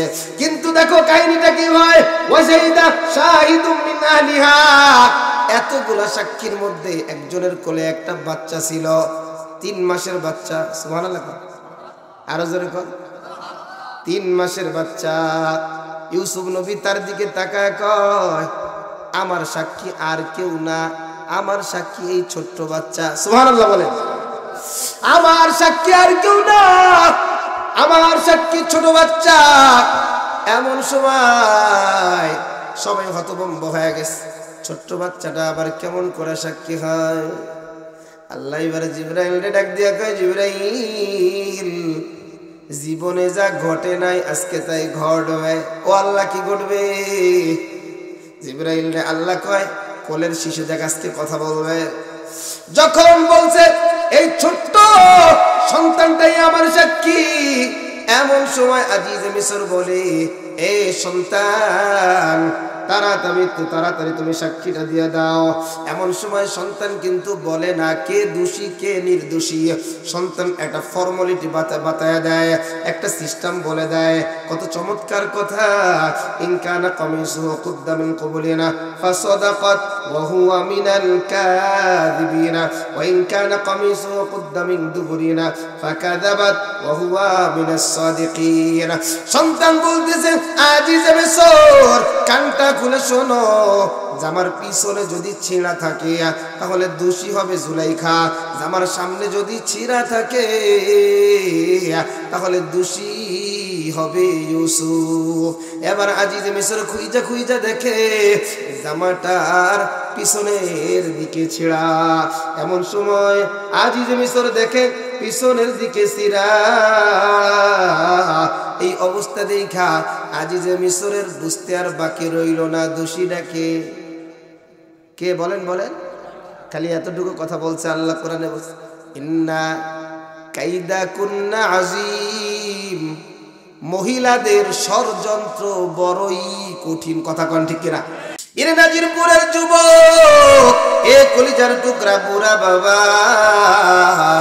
এবার তো আজিজে মিসরের কাছে স্পষ্ট, জুলাইখা ইউসুফ না, ইউসুফ দোষী না, জুলাইখা হলো দোষী। কিন্তু কি করবে? এমন সময় আজিজে মিসর ইউসুফ রে বলে, ইউসুফ বাবা তুমি এড়ায় যাও, এই বিষয়টা নিয়ে তেমন আলোচনা করিও না। কিন্তু এ কথাটা আজিজে মিসর বললে কি হবে? এই ঘটনা তো বাতাসের আগায় আগায়। কথা কন ঠিক কিনা?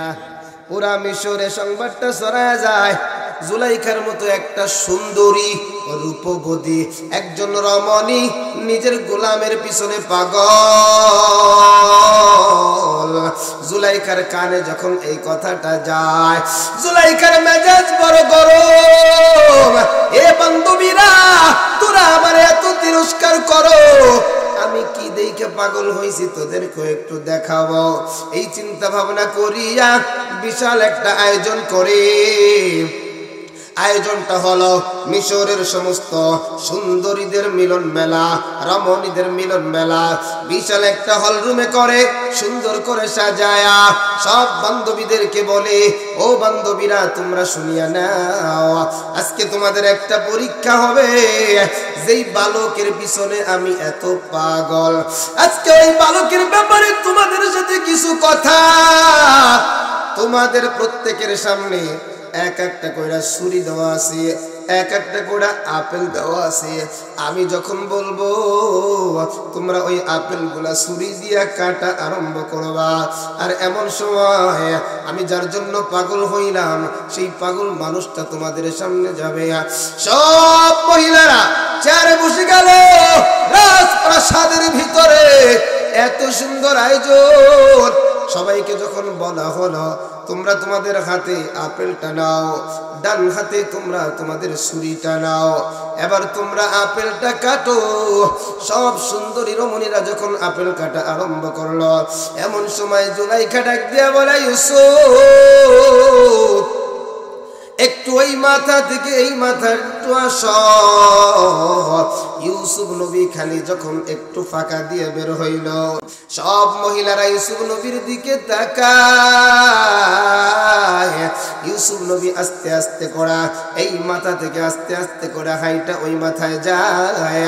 ওই মাথায় যাওয়ার পর এবার মহিলারা যার যার হাতের দিকে তাকায়া দেখে রে ওই ছুরি দিয়া আপেল নয়, সবাই তার নিজ নিজ হাত ঘিস ঘিস করে কাটে। আল্লাহু আকবার। ওই ইউসুফ নবী আর কেমন সুন্দর! আমার নবী তোমার নবী কত সুন্দর জানো? এর নাজিরপুরের নবীর আশিক, এ আমার বুড়া বাবা, এ আমার পর্দার আড়ালের মা আম্মা জান আয়েশা ডাক দিয়া বলে, এ মদিনাবাসী শোনো, ওই মিশরের মানুষগুলা ইউসুফ নবীরে দেখা হাতটা কুসকুস করে কেটে ফেলছে। ওরা যদি আমার নবী মুহাম্মদরে দেখতো, কলিজাটা কেটে কেটে টুকরা টুকরা করে ফেলতো। আল্লাহু আকবার। আমার নবীর চাইতে দামি শ্রেষ্ঠ সৌন্দর্য আর কোন নবী আল্লাহ দুনিয়ায় পাঠায়? কিন্তু যুবক, এই যে এলাকার মধ্যে একটা জানাজানি যে ঘটনাটা, জুলাইখা ইউসুফের পিছনে পাগল। আজিজে মিশর এবার নিজের স্ত্রীর দোষটা ঢাকার জন্য নির্দোষ ইউসুফকে জেলের ভিতরে ঢুকায়। ইউসুফ মনে মনে কয়, ওই মিশরের বালাখানার চাইতে আমার জেলখানাই ভালা, কারণ ও আর আমার ভালো লাগে না। এজন্যই তো বাংলাদেশেও দেখা যায় অনেক সময় অপরাধীরা নির্দ্বিধায় ঘরে, কিন্তু যাদের অপরাধ নাই তাদেরকে অপবাদ দিয়া দিয়া জেলের ভিতরে ঢোকায়। ঠিক কিনা বলো? এরা যুবক ভাই, ইউসুফ নবী এখন আছে জেলখানায়। কোথায় এটা বলেন না? কোথায় আছে? জেলখানায়। জেলখানায় ইউসুফ নবীর সাথে আরো দুইজন যুবক ঢুকে। আপনাদের খারাপ লাগতেছে? শেষ করে দেব না একটু চলবে? কয় ঘন্টা? আধা ঘন্টা? আধা ঘন্টা? আর কাকা কয় 1 ঘন্টা 2 ঘন্টা, খালি বাড়াই, বুঝবার পারলাম না। এই শীত চাষারা মনে হয় আজকে চাটা সব একবারে খাইয়েছে, কেউ ওঠেও না। হ্যাঁ, বাড়ি যাবেন না নাকি? আল্লাহ তুমি সবাই রে তোমার আশেক পাগল বানায় দাও। পড়ি আমিন। আরো জোরে পড়েন আমিন। এর যুবক ভাই, একসাথে 3 জন জেলখানার ভিতরে ঢুকছে। সরকারি 2 কর্মকর্তা, আরেকজন হলো নবী ইউসুফ। একসাথে 3 জন যখন একই সাথে জেলখানায় ঢোকে, একসাথে 3 জন জেলের ভিতরে ঢুকছে। কেউ কারোর সাথে কোনো কথা বলে না, যে যার মতো তার মতো। ইউসুফ নবীও তো কোনো কথা বলে না, কথা যা বলার সব জিব্রাইলের সাথে ইউসুফ নবী বলেন। হঠাৎ করে একদিন জিব্রাইল জেলখানায়। ইউসুফ নবী কয়, ভাই জিব্রাইল, জেলখানা তো আমার লিগে, তোমার জন্য তো না। এমন সময় জিব্রাইল কয়, ভাই ইউসুফ, যেই জেলখানায় নবীর পয়গম্বররা আসে, ওই জেলখানায় নবীদেরকে পাহারা দেওয়ার জন্য আল্লাহর ফেরেশতারাও আসে। সুবহানাল্লাহ। আপনাকে কি মনে হয় খালি এনে আপনারাই বসে রয়েছেন, আল্লাহর ফেরেশতা নাই? কথা কয় না, আছে না নাই? আল্লাহর ফেরেশতারা আছে। কি মনে করতেছেন আমগো শীত লাগে, তাকে শীত লাগে না? জোরে কোন মার হাওয়া। ওই কাকা কেমনে ঘেরছে, কও হুজুর আজকে শীত ঢুকতেছে। এই কিরা ঘেরে, হুজুর তো চেহারাই দেখতে পাচ্ছেন। আল্লাহু আকবার। একটু হাসাই, মাঝে মাঝে যদি না হাসাই পরে কেবল হুজুর কি করে না না করে। এই শীতের মধ্যে বসে রয়েছে, নিচেও ঠান্ডা উপরেও ঠান্ডা, ডানে বাবা ঠান্ডা, এ কি কি করছে? কথা কন ঠিক কিনা? একসাথে কয়জন জেলে ঢুকছে? কারোর সাথে কোনো কথা নাই। হঠাৎ কইরা ওই যে দুইজন স্বপ্ন দেখছে। দুইজন কি দেখছে? স্বপ্ন দেখছে। স্বপ্ন দেখে চিন্তা করে, এটা কি স্বপ্ন দেখলাম? কার কাছে স্বপ্নটা বলবো? যার তার কাছে বললে তো আর খবর মানে ঘুম নাই। চাচা রাত্রে স্বপ্ন দেখছে তার দাদারে দেখছে মাটি দিতেছে। চাচাই গিয়ে চিন্তা করছে, বুখারী শরীফ মুসলিম শরীফ যা আছে তো সব চার দোকানে, দৌড়াইয়া হাঁপায়া চার দোকানে গেছে, মুখ টুক ধোয়া টোয়ারে একটা রংসা দে। পাশে একজন তাকায় দেখে, কি রে চাচার চেহারাটা কালো? এ কাকা তোমার চেহারা কালো? পায়ের কোষ নেই। কয় না কাকা কয় না কোষ নেই না কাকা তোমার মনটা খারাপ, একটু ভালো হয়ে যায়। কয় দেখলাম আমার দাদারে আমি মাটি দিচ্ছি। কয় কাকা তোমার অবস্থা খারাপ, তোমার কালকে কবরে যাওয়া লাগবে।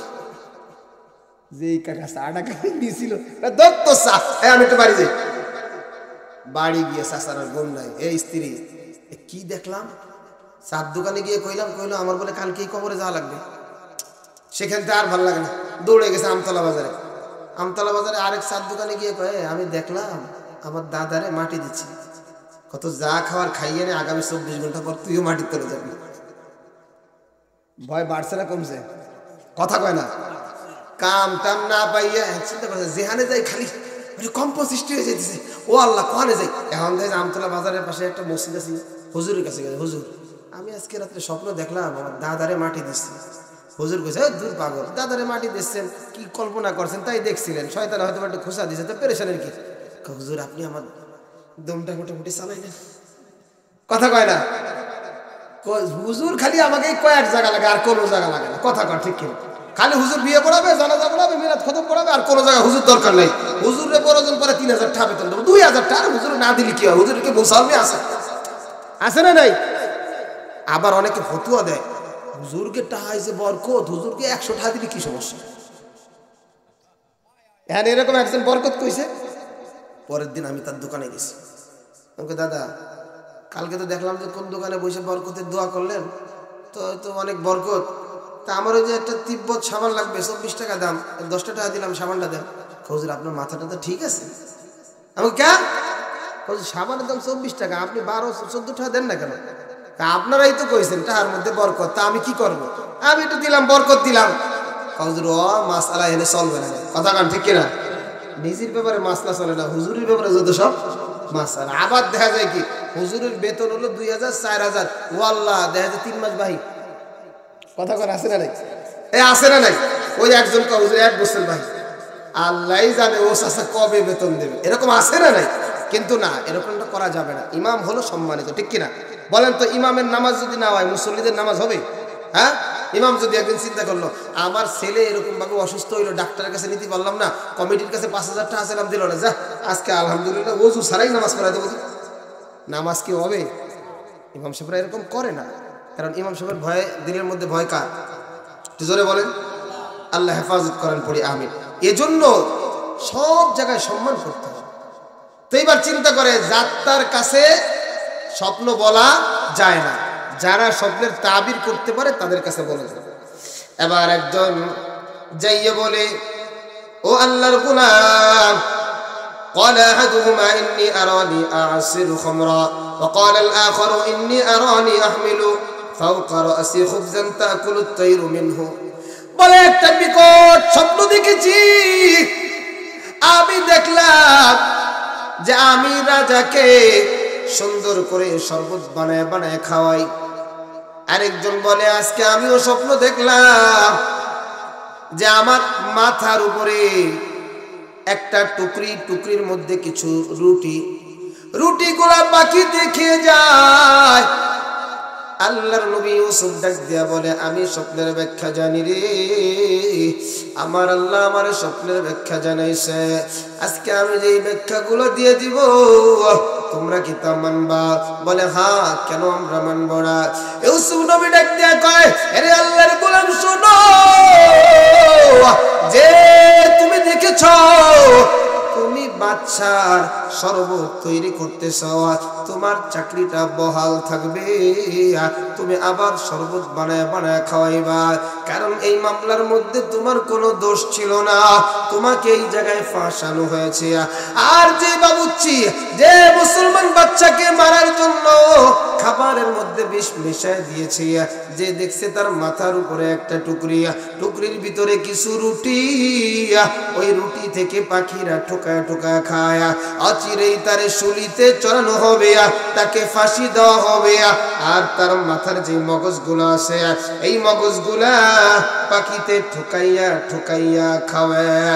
এরা যুবক কিছুদিন পরে দেখা যায় উভয়জনকে কারাগার থেকে বের করা হয়।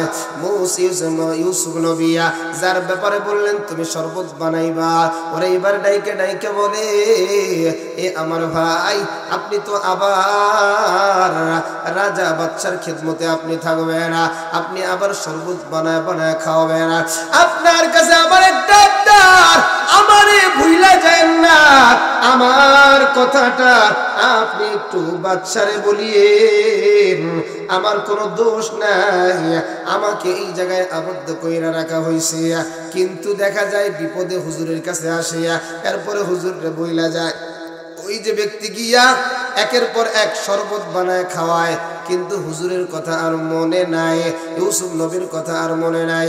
দীর্ঘদিন আরামে তার কাটে, অধিক দিয়া জেলখানায় নির্দোষ ইউসুফ জেলখানায় মালিক রে ডাইকে ডাইকে কয়, মালিক রে, বাবা থেকে আমারে আলাদা করলা, বাইরা আমারে নিয়ে গেল কূপের ভিতরে ফালাইলো, কূপ থেকে তুমি আবার সম্মানিত কইরা তুমি আমারে রাজপ্রাসাদে ঢুকাইয়া দিলা, রাজপ্রাসাদে ঢুকাইয়া দিয়া আবার তুমি জেলখানায় ঢুকাইছো গো আল্লাহ, আমি কি আমার বাবার দেখা কি পাবো না? আমি কি আমার ভাই বিনিয়ামিনের দেখা কি পাবো না? ওই যে শরবত যে বানায় খাওয়ায় সে তো গিয়ে কাজে লেগে গেছে। কিছুদিন পরে বাচ্চা একটা আশ্চর্যজনক স্বপ্ন দেখে। স্বপ্নটা হলো 60টা জীর্ণ শীর্ণ গাভী, মোটা তাজা 60টা গাভীরে খায়া ফেলাইছে, 60টা শুকনা ধানের শীষ মোটা তাজা 60টা গমের শীষকে খেয়ে ফেলছে। বাচ্চার এবার মেজাজ গরম, বাচ্চার এবার মনটা বড় খারাপ, ঘুম থেকে ওইটা কি দেখলাম মাথায় আর কাজ করে না। সব তাবির কারকরে বাচ্চা একত্রিত করছে। বাচ্চা এবার কয়, তোমরা একটু এই স্বপ্নের ব্যাখ্যাটা করে দাও। সবগুলো একসাথে একদিন না 7 দিন পর্যন্ত গুতায় কোনো ব্যাখ্যা খুঁজে টুজে পায় না। আল্লাহ কোরআনে বলছে, লাস্টে এসে কয়েকগুলো ফাও দেখছেন, কিন্তু বাচ্চার মনে বলে না না না, এটা ফাও হতে পারি না। আমার মন বলে এটা যেন কি আশ্চর্য একটা ঘটনা ঘটতে যাচ্ছে।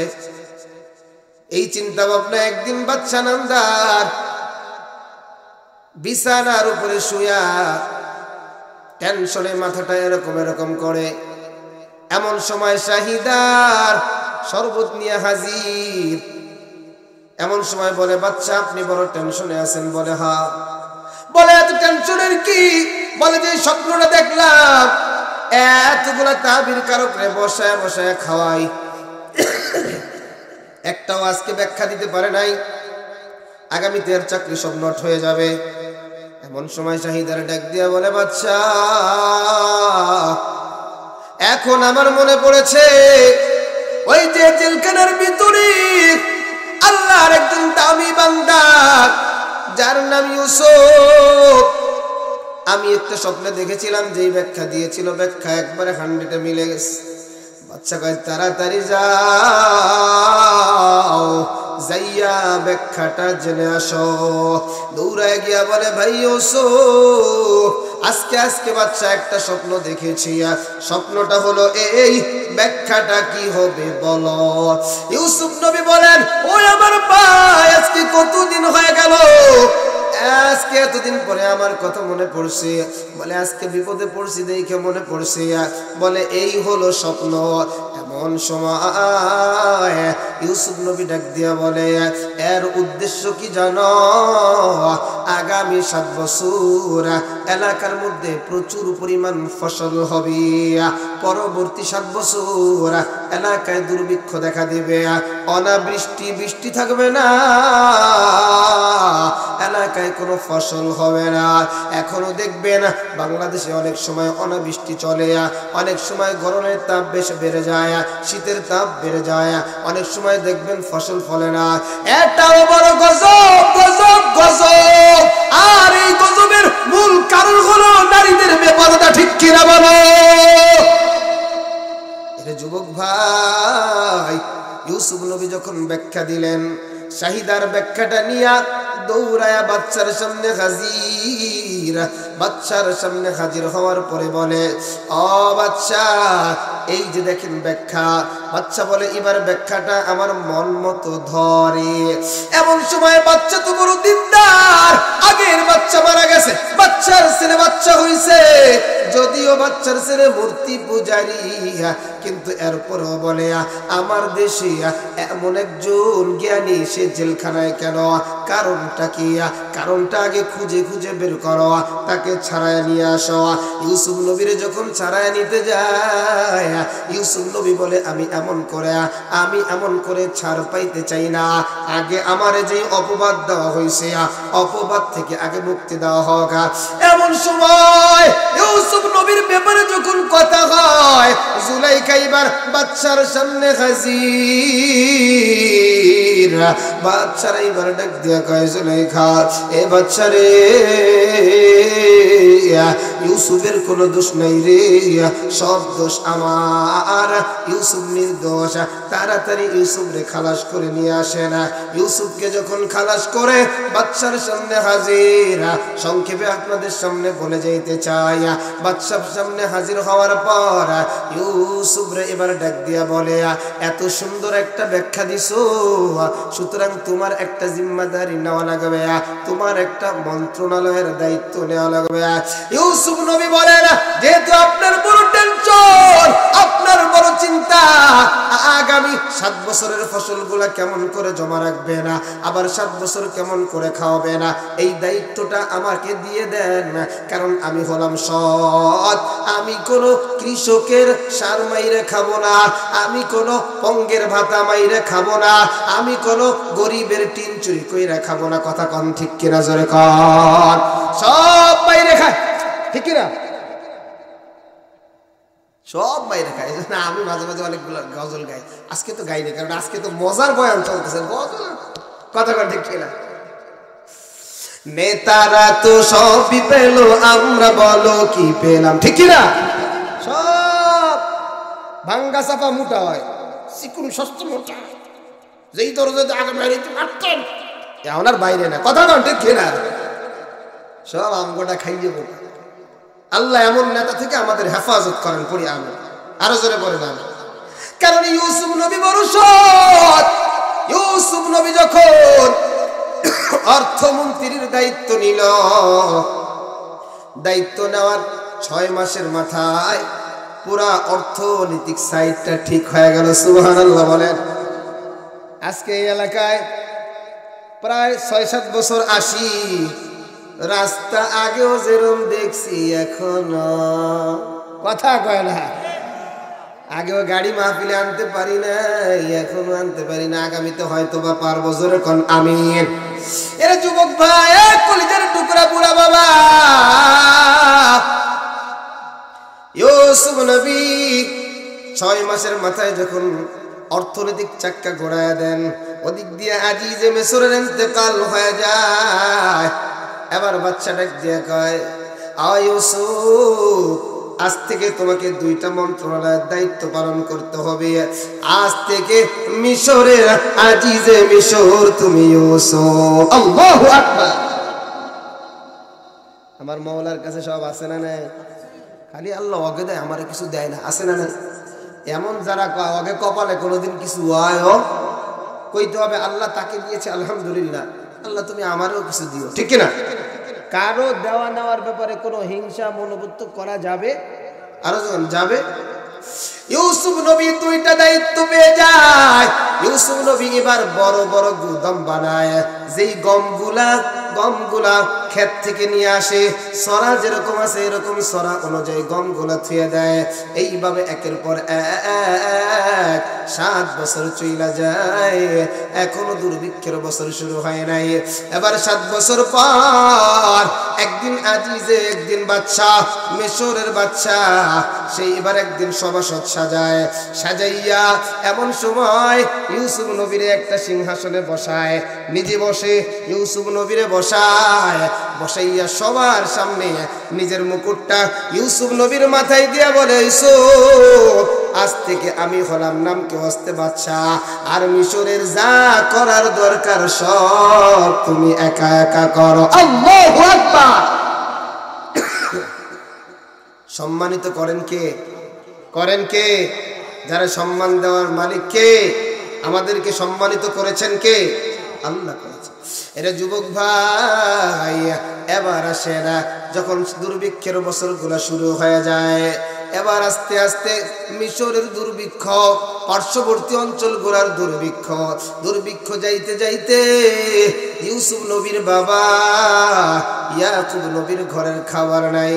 ইয়াকুব নবীর বিশাল একটা পরিবার, 46 জন বা 56 জনের একটা সদস্যের পরিবার, এত বিশাল সদস্য পরিবার কেমন করে চালাবে? চলতে পারে না। অল্প কিছুদিনেই তাদের মজুদের মালগুলো শেষ হয়ে যায়।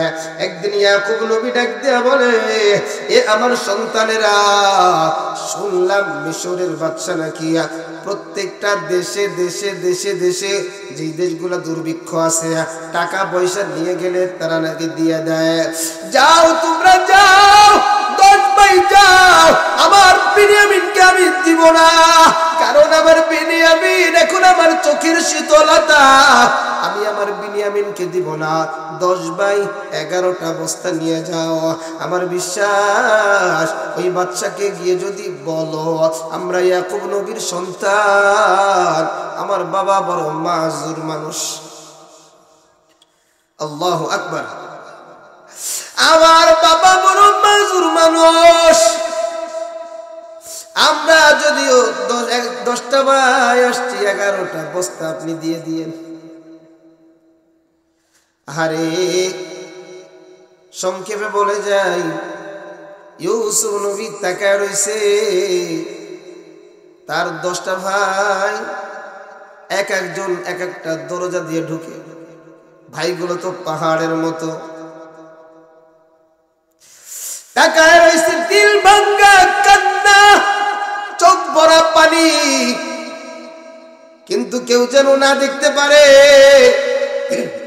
কারণ ওই যে মালিক ইবনে জাদ, ইউসুফ নবীর প্রধান খাদেম, অর্থনীতির ডিরেক্টর, তার দিয়ে সব ডিস্ট্রিবিউশন করানো হয়। ভাইদেরকে দেখা আর দিলের ব্যথা লাগাইতে পারে না, কারণ রক্তের একটা ধাক্কা আছে রে ভাই। দেখবেন 2 ভাই গ্যাঞ্জাম লেগে যায়, হঠাৎ করে আমতলা বাজারে যদি বড় ভাই দেখে তার শত্রু ছোট ভাইরে কেউ একটা থাপ্পড় মারছে, বড় ভাইয়ের রক্তের মধ্যে আগুন জ্বলে উঠে। আমার বাবারই তো রক্ত, আমার ভাইয়ের সাথে আমার দ্বন্দ্ব আছে আলাদা কথা, কিন্তু না, আমার ভাইয়ের গায়ে কেন হাত দিলে? আরে তাকায় রইছে, ভাইগুলো বিশাল অধিকারী নিয়ে ঢুকছে। ভাইগুলা বাবার নাম নিয়ে বলে ইয়াকুব নবীর সন্তান, আমার বাবা বড় অসহায়, মাজুর মানুষ, আপনি বড়ায় দেন। মালিক ইবনে জাররে ডাক দিয়ে কয়, মালিক রে, আমার ভাইগুলোর একটু খাবারের ব্যবস্থা কর। আহারে, খাবারের ব্যবস্থা যখন করে, এমন ভাবে ভাইগুলা খাবার খায় কেমন যেন কতদিন ধরে না খাওয়া।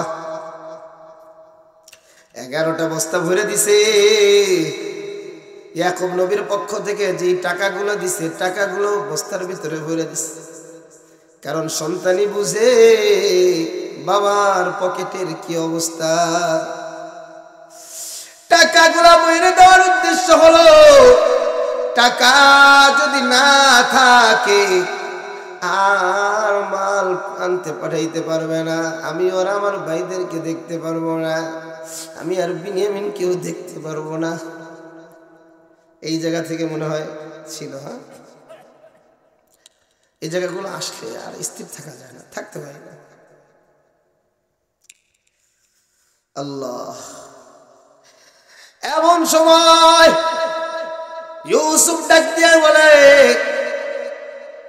ও আমার ভাই, কেনানের ইয়াকুব নবীর বংশধর, শুনিয়া নাও, এবার তোমাদেরকে মাল দিয়ে দিলাম, আগামীতে যদি এমন করে আসো মাল কিন্তু আর দেওয়া হবে না। ওই যে বললা তোমাদের একটা ছোট ভাই আছে, ছোট ভাইটাকে যদি নিয়ে আসতে পারো তাহলে তোমাদেরকে মাল আমরা বাড়ায় দিব। সন্তানগুলো মাল নিয়ে বাবার সামনে হাজির। ও বাবা, দেখো কত মাল দিস। মালগুলো খুইলে দেখে মালের মধ্যে টাকা। বাবা, এই বাচ্চা বড় ভালো, এই বাচ্চার মতো বাচ্চা হয় না, দেখো মালও দিয়ে দিছে আবার টাকাও দিয়ে দিছে। ও বাবা, তবে এই বাচ্চা একটা কথা বলছে, আগামীতে যদি আমরা 10 ভাই যাই, আমরা শুধু গেলে আমাদেরকে কিন্তু মাল দিবে না, আপনার সন্তান বিনিয়ামিনকে আমাদের সাথে দিতে হবে। বাবা কোনো অবস্থায় রাজি হয় না। সংক্ষেপে বলে যাই, অনেক কষ্ট করে বাবাকে রাজি করাইছে। রাজি করানোর পরে 11 ভাই আজকে গেট দিয়ে ঢুকি। 11 ভাই যখন আজকে গেট দিয়ে ঢুকে, ইউসুফ নবী আজকে ছোট্ট ভাইটাকে দেখা বড় খুশি। ইউসুফ নবী ডাক দিয়া বলে, মালিক ইবনে জাররে, আজকে আমার এই মেহমান গুলারে বলো, যার যার নিজের পেটের ভাই মানে আপন ভাইরা দুইজন করে খাবারের প্লেটে বসে যাও। যখন এই ওয়ার্ডের মালিক ইবনে জার খাবার পরিবেশন কইরা করে, 10 ভাই দুইজন করে বসে যায়। একটা ছোট্ট ভাই বিনিয়ামিন চোখের পানি ফলায় কান্না করে আর বলে, আজকে যদি আমার ভাই ইউসুফ থাকতো রে, আমিও আজকে ইউসুফের সাথে একটা প্লেটে খাবার খাইতে পারতাম। মালিক ইবনে জাররে ডাক দিয়ে বলে, মালিক, ওই যে একজন মেহমান আছে, মেহমানটাকে উপরে নিয়ে আস। উপরে নিয়ে আসার পরে সুন্দর করে একটা খাবারের ব্যবস্থা করছে। এবার ডাক দিয়া বলে, তুমি এই জায়গায় খাবারে বসো। দেখে বিনিয়ামিনের চেহারাটা বড় কালো। কি রে ভাই, এই অবস্থা কেন? বলে, আমার একটা ভাই ছিল, আমার ওই ভাইটা যদি থাকতো, আমার ভাইটাকে নিয়ে আমিও খানা খাইতে পারতাম। আজকের জন্য আমি তোমার ভাই হয়ে যাই। দুইজন যখন একসাথে খাবার খাইতে বসছে, বিনিয়ামিন হাতের দিকে তাকায় দেখে আর বলে, বাচ্চা, আমার ভাইয়ের হাতটাও তো এমনই ছিল। আহ ভাই, এই কথা বইলা চিৎকার দিয়ে কান্না আরম্ভ করছে। সাথে সাথে ইউসুফ হাত দিয়ে এরকম ধইরা বলে, বিনিয়ামিন রে, আর কান্না করিস না, আমি তোর হারানো সেই ভাই ইউসুফ। আল্লাহু আকবার। সঙ্গে সঙ্গে বিনিয়ামিন বাইরে জোরে ধরে কয়, ভাই, আমি আর তোমার সাইরে যাব না, ওরা বড় কষ্ট দেয় রে ভাই, আর যাব না। আজকে 35টা বছর বাবা তোমার জন্য কাঁদতে কাঁদতে বাবার চোখের জ্যোতিটা হারায় বাবা আজকে ৩৫টা বছর রাত্রে একটা রাত্র ঘুমায় না বাবা খালি বলে আমার ইউসুফ আমার ইউসুফ নাজিরপুরের যুবক যুবতী বোন তুই মনে করো তোর বাবার কোনো অবদান না তুই মনে করো তোর বাবার কোনো আবদার নাই না রে বোন না তোর পিছনে তোর বাবার অনেক আবদার তোর মায়ের অনেক অবদান মা বাবারে কষ্ট দিবি না মা বাবারে কষ্ট দিলে জান্নাত কিন্তু পাবি না বিনিয়ামিন ডাক দিয়া বলে বিনিয়ামিন পেট ভরে খাও আর তুমি কান্না করিও না আমি তোমার হারায় যাও ভাই ইউসুফ ও ভাই আমি আর ওদের সাথে যাব না বিনিয়ামিন রে তোরে তো আমার ছাড়তে মনে চায় না কিন্তু তোরে কেমন করে রাখবো দেখি আল্লাহ যদি একটা ফয়সালা করিয়া দেয় ইউসুফ নবী চিন্তায় বসে গেলেন ধ্যানে বসে গেলেন আল্লাহর পক্ষ থেকে ফয়সালা ও ইউসুফ বিনিয়ামিনকে যদি তোমার কাছে রাখতে চাও তাহলে তার একটা ব্যবস্থা করো ব্যবস্থাটা হলো তোমার একটা পান পাত্র ঢুকায় দাও আর ওই ধর্মের নীতি এটাই ছিল কেউ যদি কোনো কিছু চুরি করে মালের চুরির অপবাদ দিয়ে তাকে রাখা যায় এই চিন্তা কইরা মালিক ইবনে জাররে ডাক দিয়ে কয় মালিক রে বিনিয়ামিনকে আজকে আর ছাড়া যাবে না বিনিয়ামিনের যেই বস্তাটা আছে বস্তার মধ্যে আমার পান পাত্রটা ঢুকায় দেয়া পান পাত্র যখন ঢুকায় দিছে 11 ভাই 11টা যানবাহনে ওইটা যখন রওনা দিবে মালিক ইবনে জার ডাক দিয়া বলে এই তোমরা কারা আমাদের বাচ্চার পান পাত্র হারায় গেছে সবাই থম করে দাঁড়ায় গেছে আমরা চুরি করি না কারণ আমরা নবীর বংশের লোক আমরা চুরি করতে পারি না ভাই ঠিক আছে তোমরা চুরি করছো কি করছো না তোমাদের ব্যাগগুলা খোঁজ করে খোলো প্রথমে ছোট ভাইয়ের ব্যাগ ধরে না তাইলে তো ধরা খেয়ে যাবে আগে বড় ভাই এরকম 7-8টা খোলার পরে বিনিয়ামিনের ব্যাগ খুলে দেখা গেছে বিনিয়ামিনের বস্তার মধ্যে পান পাত্র আল্লাহু আকবার এমন সময় বাকি 10 ভাই বলা শুরু করছে বিনিয়ামিন চুরি করতে পারে কারণ ওর আরেকটা ভাই ছিল সেও চোর ছিল নাউজুবিল্লাহ আর জোরে কর নাউজুবিল্লাহ এখানে একটা মজার কাহিনী দেখবেন ভাতিজা ভাতিজিরে ফুফুরা বড় আদর করে লালন পালন করে ঠিক কিনা ইয়াকুব নবীর একজন বোন ইউসুফ নবীরে অনেক মহব্বত করত ভালোবাসত তাকে লালন পালন করত এই বোনের কাছ থেকে ইউসুফ নবীরে ইয়াকুব নবী নিয়ে আসবে ইয়াকুব নবীর বোন তার একটা লুটা ইউসুফ নবীর সাথে দিয়ে দিছিল যে বাইরে তোর সন্তান এটা নিয়ে নিছে সুতরাং এই বদৌলতে সন্তানটারে আমার কাছে রাইখা দে আল্লাহু আকবার বলেন তো এটা কি চুরি করছে নাকি মহব্বতে তাকে রাখার জন্য দিস কিন্তু ভাই যখন খুসা মারে ডানে বামে তাকায় অনেক বড় ভাই সারা জীবন ছোট ভাইগুলারে লেখাপড়া শিখাইতে গিয়ে নিজে কোনোদিন বাচ্চাও নিল না নিজে কোনোদিন চাকরি বাকরিও করলো না কৃষি কাজ করলো এই ছোট ভাই ব্যারিস্টার হয়ে কয় তুই আমারে কি করছিস কথা কন ঠিক কিনা এরকম নেমো খারাপ করতেছে এমন সময় বিনিয়ামিনকে যখন রাইখা দেয় বিনিয়ামিনকে রাখার সময় যখন হয়ে যায় বিনিয়ামিনকে এমন সময় রাইখা দিবে এমন সময় সব ভাই বলা আরম্ভ করলো ও বাচ্চা প্রয়োজন যদি হয় আমাদের সবাইকে রাইখা দেন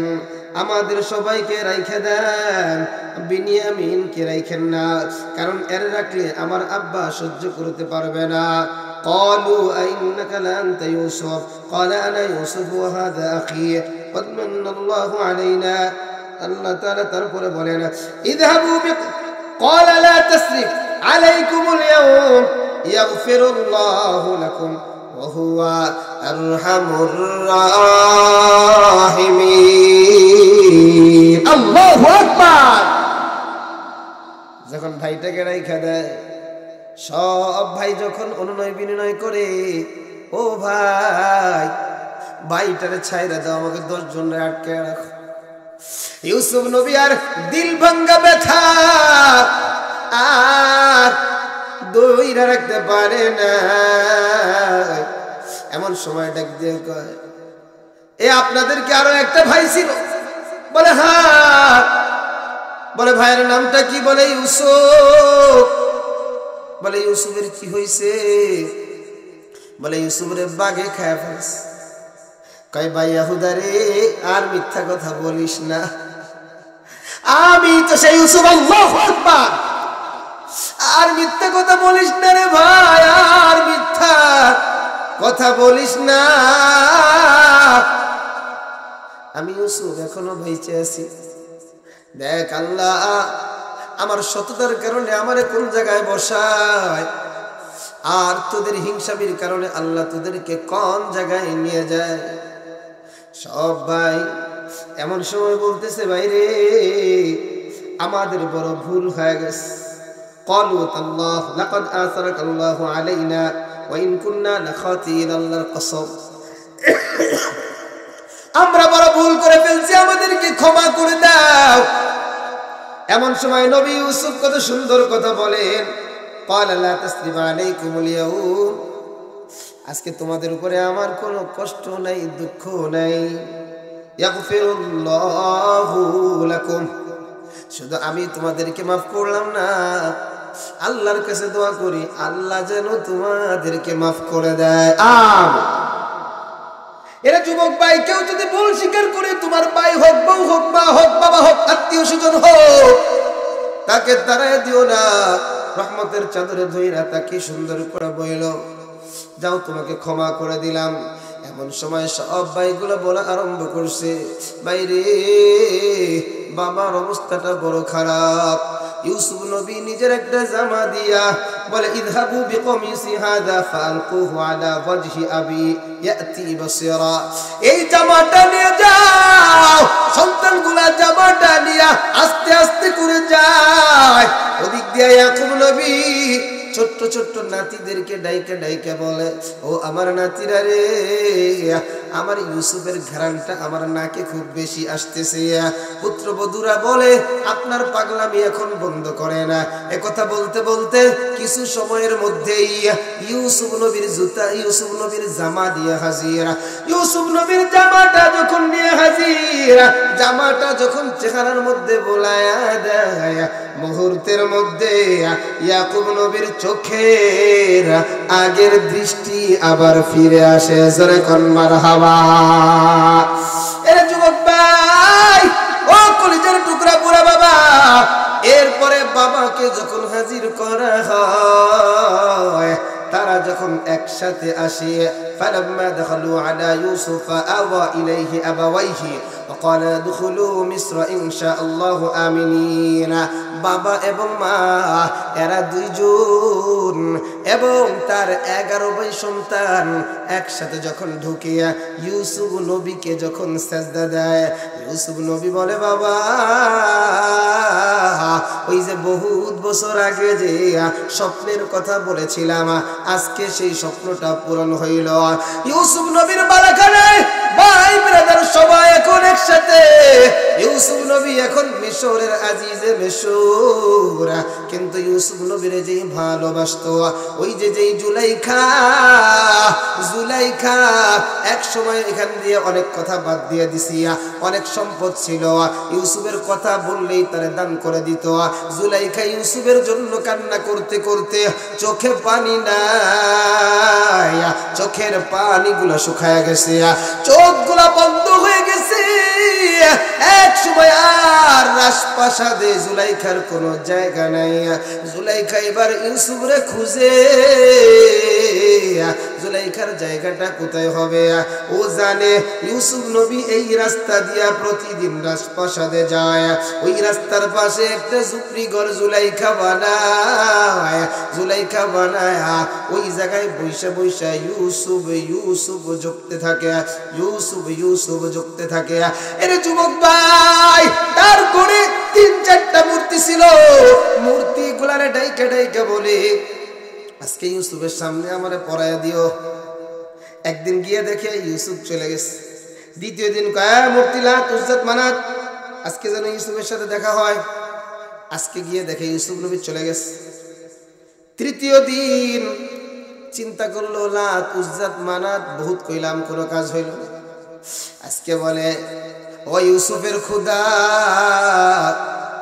যার ভয়ের কারণে ইউসুফ আমার দিকে আগায় নাই, ওই খুদার কাছে একটু আবদার করি, খুদা গো তুমি তোমার রহমতে ইউসুফ নবীর সাথে দেখা করে।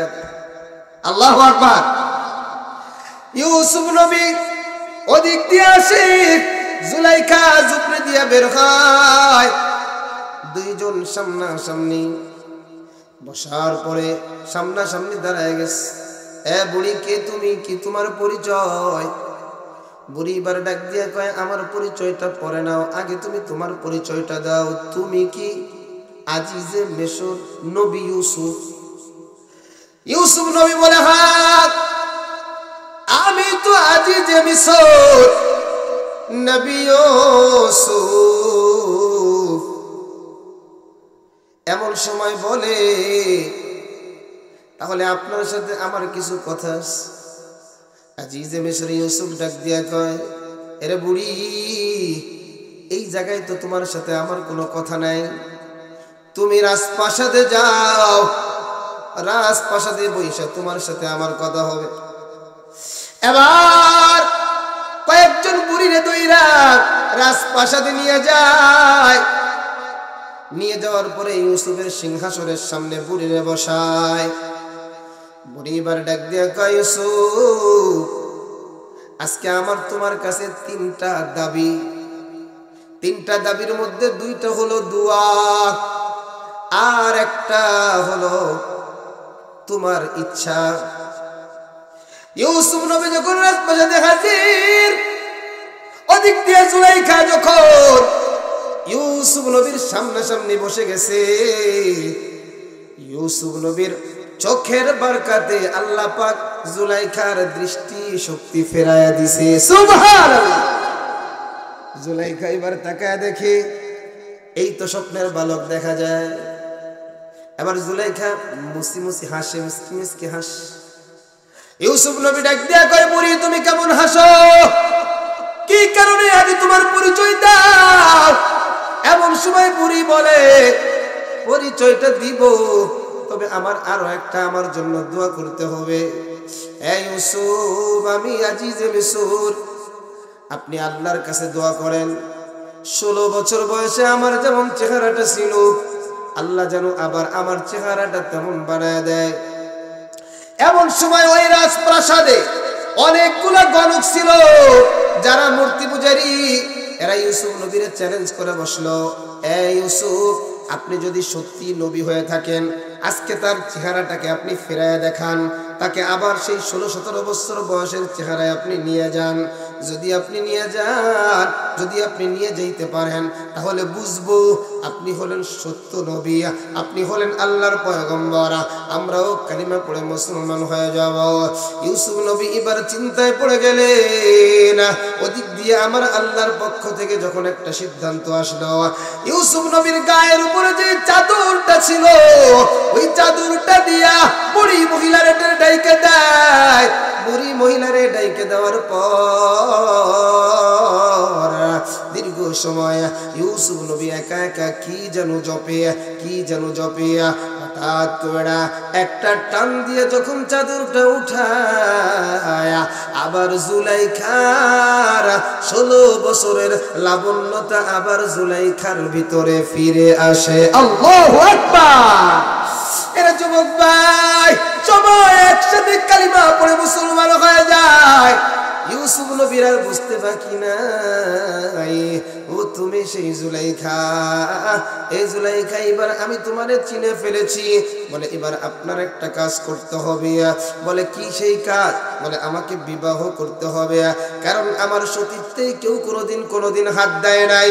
যদিও আমি আপনার প্রতি হাত বাড়াইছিলাম, সেইটা আমি অন্যায় করেছিলাম, কিন্তু আজও পর্যন্ত আমার শরীর পুত পবিত্র। আমার তো শুধু নামে মাত্র বিয়ে হয়েছে, কিন্তু ওই আজিজে মিশর কোনোদিন আমার শরীরে হাত দেয় নাই। ইউসুফ নবী এবার ধ্যানে মগ্ন হয়ে গেলেন। জিবরাইল হাজির, ও নবী ইউসুফ,